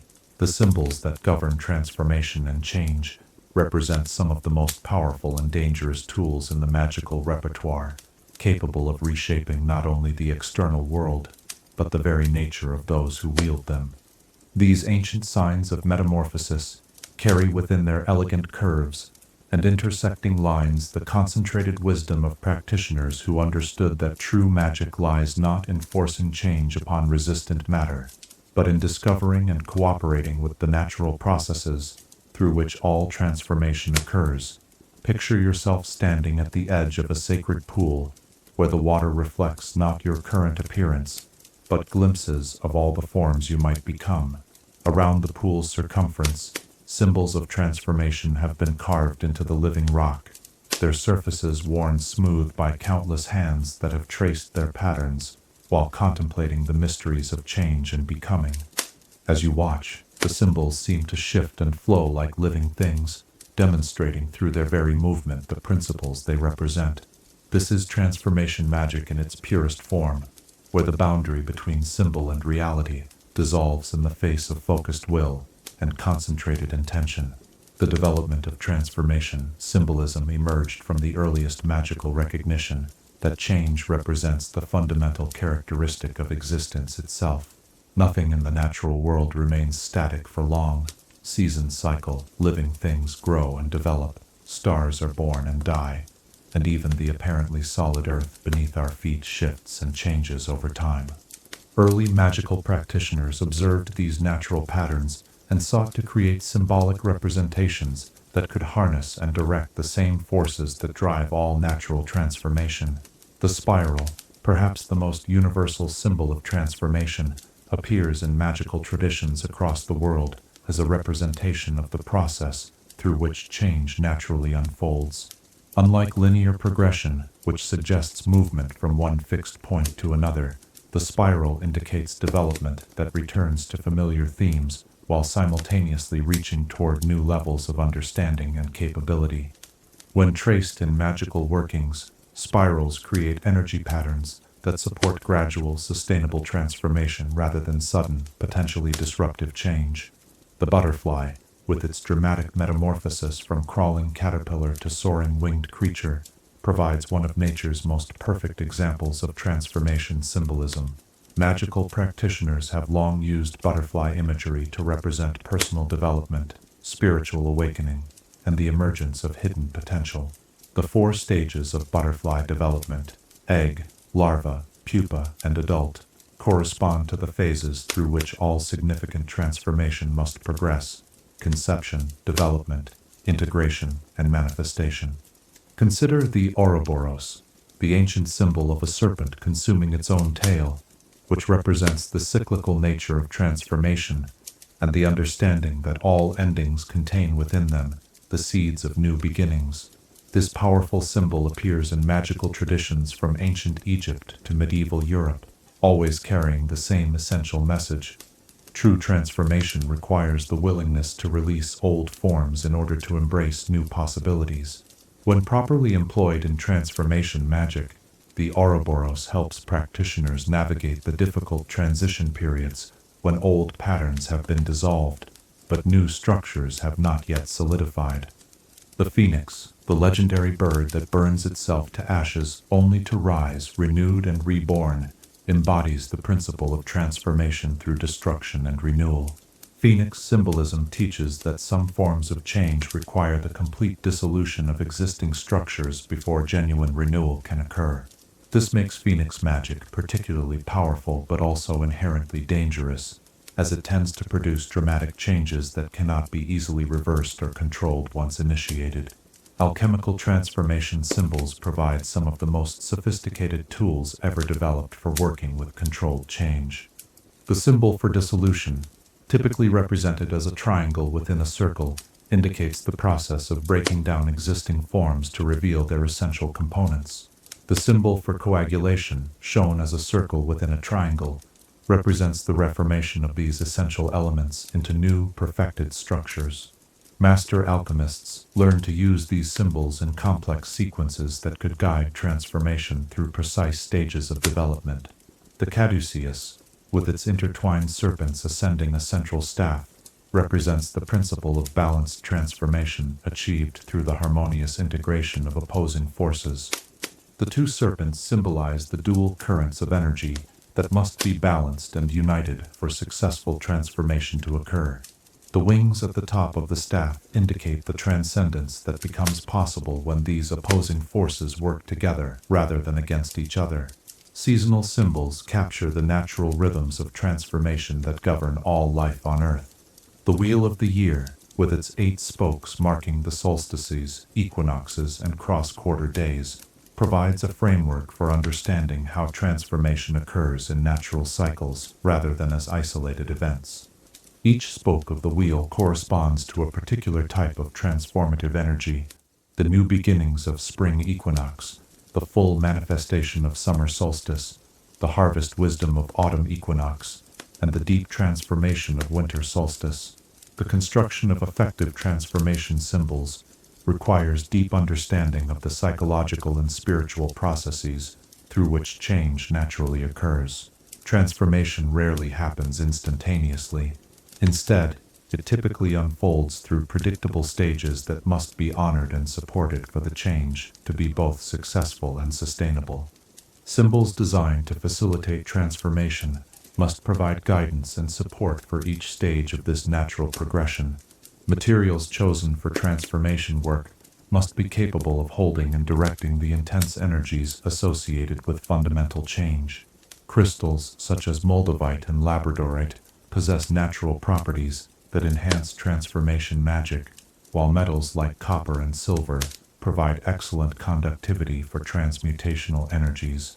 The most powerful transformation talismans often incorporate materials that have themselves undergone significant change, such as fossils, volcanic glass, or metals extracted from meteorites. Color symbolism plays a crucial role in transformation magic, with different hues used to support specific types of change. Green represents growth and natural development. Orange facilitates creative transformation and the emergence of new ideas. Purple supports spiritual transformation and the development of higher consciousness. Black absorbs old patterns that must be released, while white provides the pure potential from which new forms can emerge. The timing of transformation magic follows natural cycles that support different types of change. The new moon provides optimal conditions for beginning transformation processes, while the full moon offers maximum power for bringing changes to completion. The changing seasons provide longer cycles that support major life transformations, with spring energy supporting new beginnings and autumn energy facilitating the release of outgrown patterns. Modern transformation magic increasingly incorporates psychological insights about how change occurs in human consciousness.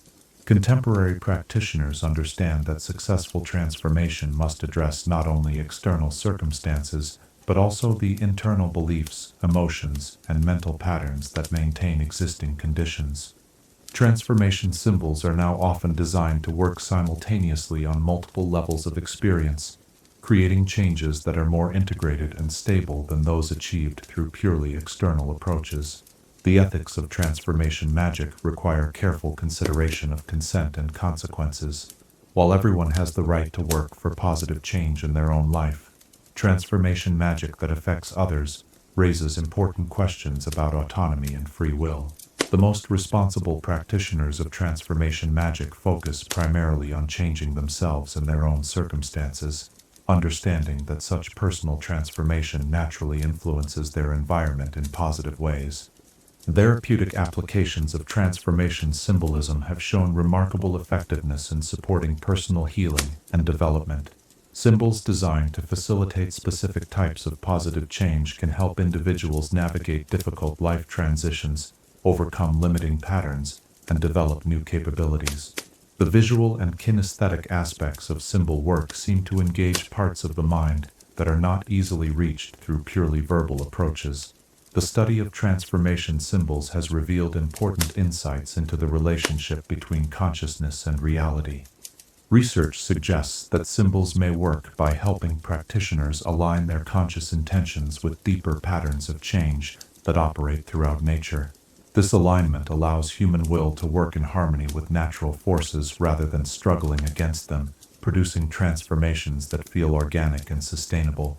Archaeological evidence suggests that ancient civilizations possessed sophisticated understanding of transformation symbolism that exceeded the knowledge available to many contemporary practitioners.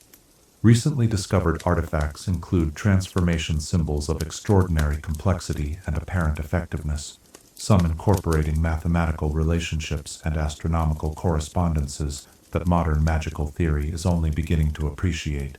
As you imagine the gentle unfolding of a flower bud in the morning light, and the gradual metamorphosis through which all living things achieve their full potential, consider the practitioners throughout history who have understood that true transformation comes not through violence against existing conditions, but through patient cooperation with the natural processes that govern all change and development.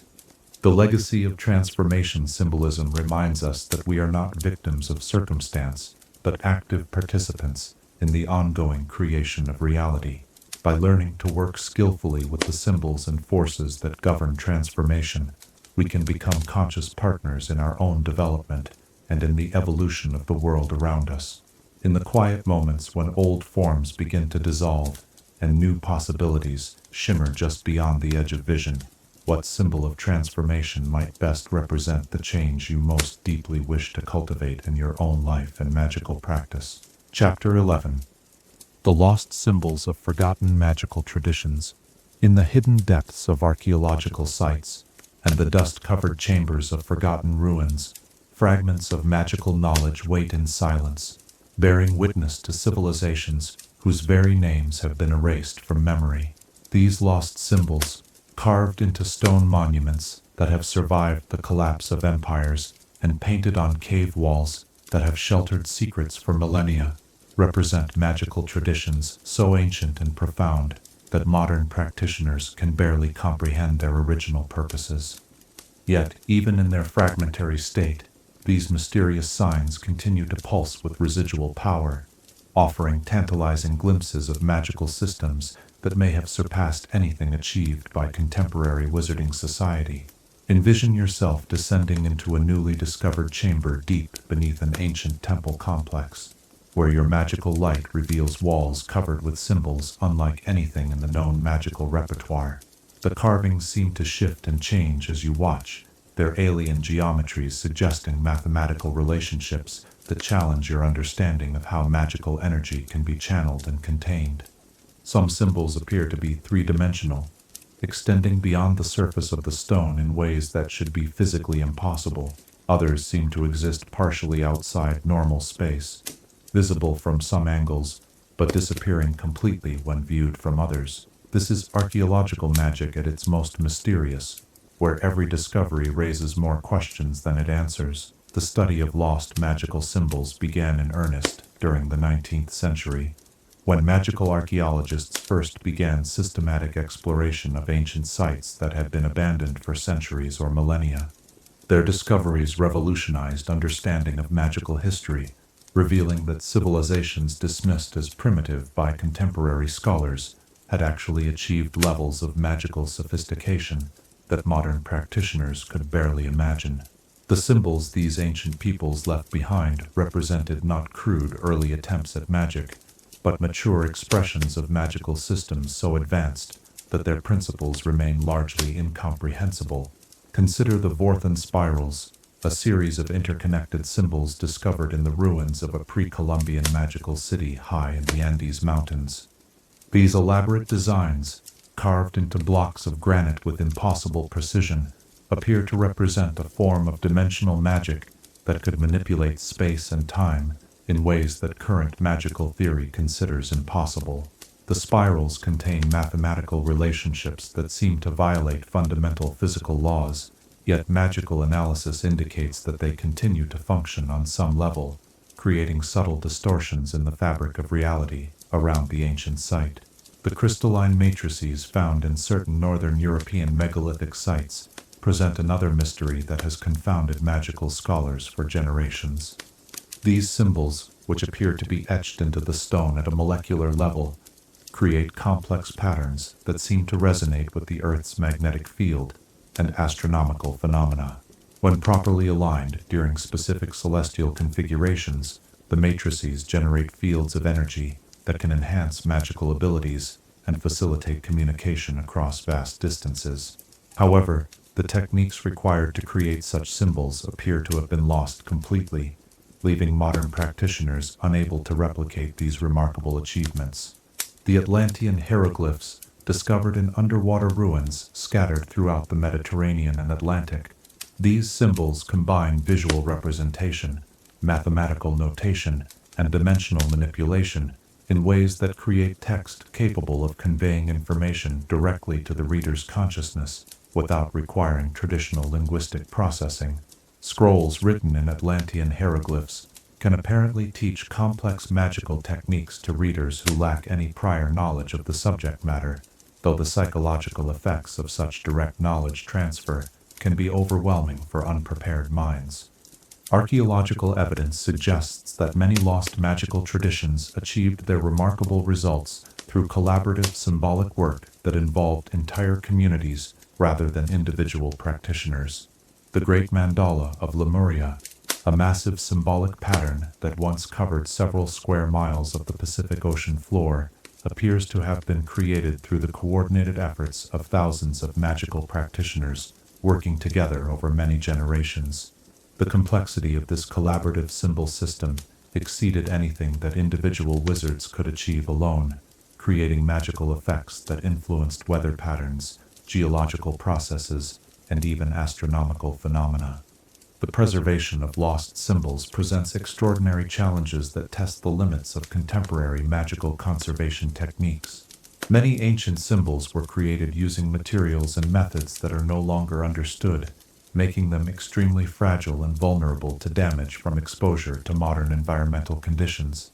Symbols that have survived intact for millennia can deteriorate rapidly once disturbed from their original contexts, forcing archaeologists to develop new preservation methods that can maintain both the physical structure and the magical properties of these irreplaceable artifacts. Translation and interpretation of lost symbols require interdisciplinary collaboration between magical historians, linguists, mathematicians, and theoretical magical researchers.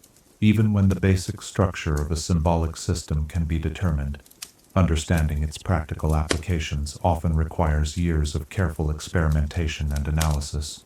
Some lost symbols appear to operate according to principles that are so different from contemporary magical theory that entirely new frameworks must be developed to comprehend their functions. The ethical implications of lost symbol research raise important questions about cultural appropriation and the responsible use of rediscovered magical knowledge.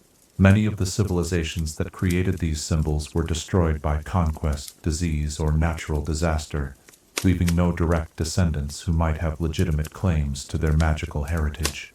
However, the power contained within these ancient symbols can be immense and potentially dangerous, requiring careful consideration of who should have access to such knowledge and how it should be employed.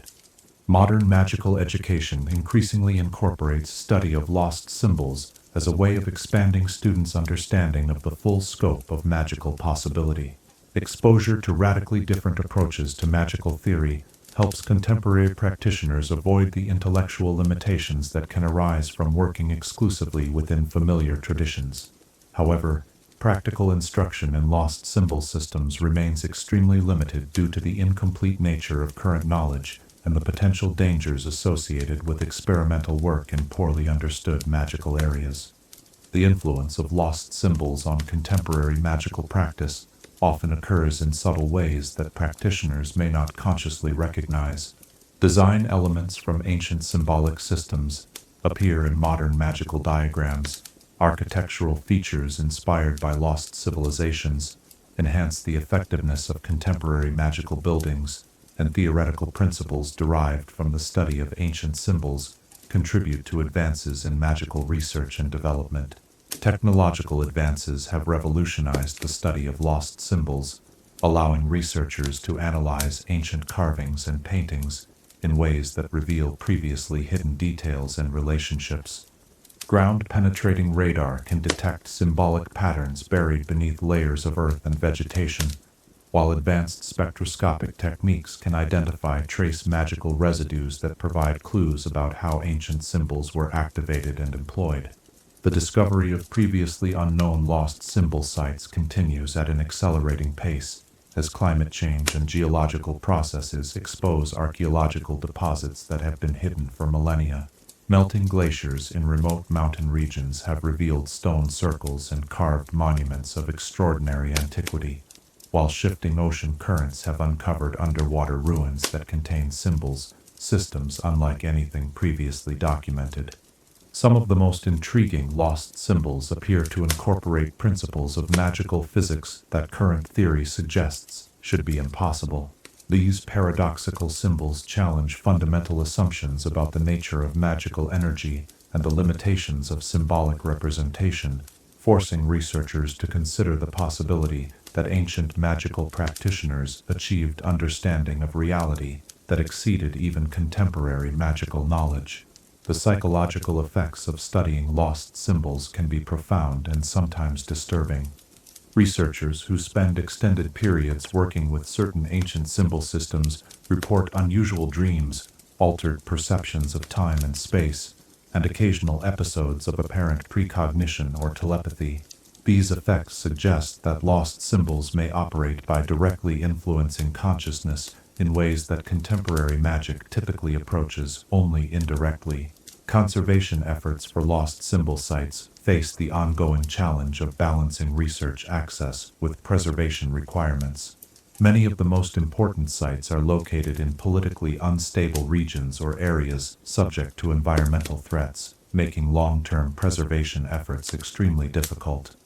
International magical organizations have developed protocols for emergency documentation and preservation of threatened sites, but resources for such work remain severely limited. The potential for rediscovering functional lost symbol systems through archaeological research continues to drive intensive exploration efforts around the world. Recent discoveries suggest that significant magical knowledge may still await discovery in unexplored regions of the Amazon rainforest, the Sahara Desert, and the polar ice caps. Each new find offers the possibility of recovering magical techniques that could revolutionize contemporary practice. As you imagine the patient work of archaeologists carefully brushing earth away from stone carvings that have waited centuries for rediscovery, consider the countless magical practitioners whose knowledge disappeared with their civilizations, leaving only these mysterious symbols as testament to their achievements. Their lost traditions remind us that our contemporary understanding of magic represents only a small fraction of what has been discovered and lost throughout human history. The legacy of lost symbols challenges us to remain humble about our own magical knowledge, while maintaining hope that future discoveries may restore techniques and insights that could benefit all of magical society. By studying these mysterious remnants of forgotten wisdom, we honor the achievements of our predecessors, while working to ensure that their discoveries do not remain lost forever. In the silence of ancient ruins where forgotten symbols still guard their secrets, what lost knowledge might be waiting to transform your understanding of magic's true potential and the possibilities that lie hidden within symbolic representation. Chapter 12. The Living Legacy of Ancient Symbols. In the gentle rhythm of contemporary magical practice, where modern wizards trace familiar patterns with wands crafted from ancient wood, and speak incantations whose roots stretch back through countless generations, the living presence of ancient symbols continues to shape and guide magical work in ways both obvious and subtle. These timeless forms, passed down through unbroken chains of magical tradition, have not remained static museum pieces locked away in scholarly texts, but rather have grown and evolved as each new generation of practitioners adds their own understanding and innovation to the eternal conversation between past wisdom and present necessity. Picture yourself in a bustling magical marketplace where vendors offer wands adorned with runic carvings alongside modern crystal arrays programmed with ancient geometric patterns. Children learning their first spells trace pentagrams in the air, while their teachers explain how these same gestures have protected and empowered wizards for millennia. Here, ancient and modern magic blend seamlessly, with traditional symbols serving as bridges that connect contemporary practitioners to the vast reservoir of magical knowledge accumulated over thousands of years of human magical experience. The enduring influence of ancient symbols on modern magical practice manifests most clearly in the foundational techniques taught to beginning students at magical schools around the world. The protective circle remains the first lesson for novice practitioners, not because modern magic lacks more sophisticated alternatives, but because the circular boundary represents such a fundamental principle of magical safety that it transcends all cultural and temporal boundaries. When a young wizard first learns to cast a circle, They participate in a ritual that connects them to every magical practitioner who has ever stood within sacred space and called upon the powers that flow through the universe. Contemporary wand lore provides perhaps the most visible example of how ancient symbolic traditions continue to influence modern magical practice. The Celtic spiral patterns carved into many modern wands serve not merely as decoration, but as functional elements that help channel and focus magical energy according to principles discovered by druids working in sacred groves centuries before Hogwarts was founded. The runic inscriptions that enhance many contemporary wands operate according to the same symbolic logic that guided Nordic wizards through long winter nights when survival itself depended on the reliability of their magical tools. Modern protective magic has evolved far beyond the simple salt circles and iron horseshoes of earlier periods, yet the underlying symbolic principles remain essentially unchanged. Contemporary ward systems may incorporate electronic components and respond to computerized threat assessments, but their effectiveness still depends on geometric relationships and symbolic correspondences that were first mapped by ancient practitioners working with nothing more sophisticated than chalk and consecrated stones. The most advanced magical security installations continue to employ pentagram and hexagram configurations because these geometric forms possess inherent properties that no amount of technological sophistication can improve upon. The integration of ancient alchemical symbols into contemporary potion making demonstrates how traditional knowledge adapts to serve modern needs without losing its essential character. Today's magical laboratories may use precision-controlled heating elements instead of wood-fired furnaces and automated stirring devices instead of hand-carved wooden spoons, yet the symbols that mark ingredients and guide processes remain fundamentally the same as those used by medieval alchemists. The triangle pointing upward still indicates the fire principle. The circle with a cross still represents the earth element, and the complex diagrams that map transformation processes continue to employ the same symbolic logic that guided practitioners centuries ago. Modern magical education has embraced the teaching of ancient symbolic traditions not as historical curiosities, but as living tools that enhance contemporary practice. Students who learn to read Egyptian hieroglyphs discover that this knowledge improves their understanding of modern spell notation, while those who master Celtic knotwork find that their binding spells become more stable and reliable. The mathematical principles underlying sacred geometry prove just as relevant for designing contemporary magical installations as they were for constructing ancient stone circles. The therapeutic applications of ancient symbols have found new relevance in modern magical healing practice. Practitioners working with patients suffering from magical ailments often employ symbolic healing techniques that combine traditional approaches with contemporary understanding of magical psychology and consciousness. The ancient symbol of the caduceus, representing balanced transformation through the union of opposing forces, appears in modern magical hospitals not as historical decoration, but as an active therapeutic tool that helps patients integrate healing energies and restore healthy magical flow. Contemporary magical research has revealed previously unknown aspects of familiar ancient symbols, demonstrating that these traditional forms continue to yield new insights even after millennia of study. Molten magical analysis has shown that many Celtic knots operate according to quantum magical principles that were not understood when the symbols were first created, suggesting that the ancient designers achieved their results through intuitive understanding of forces that modern magical theory is only beginning to describe mathematically. The influence of planetary symbolism on contemporary magical practice extends far beyond traditional astrology into areas such as magical agriculture, where farmers use lunar timing and planetary correspondences to enhance crop yields and protect against magical pests. Modern magical architects incorporate astrological principles into building design, creating structures that naturally channel beneficial cosmic influences while deflecting harmful energies.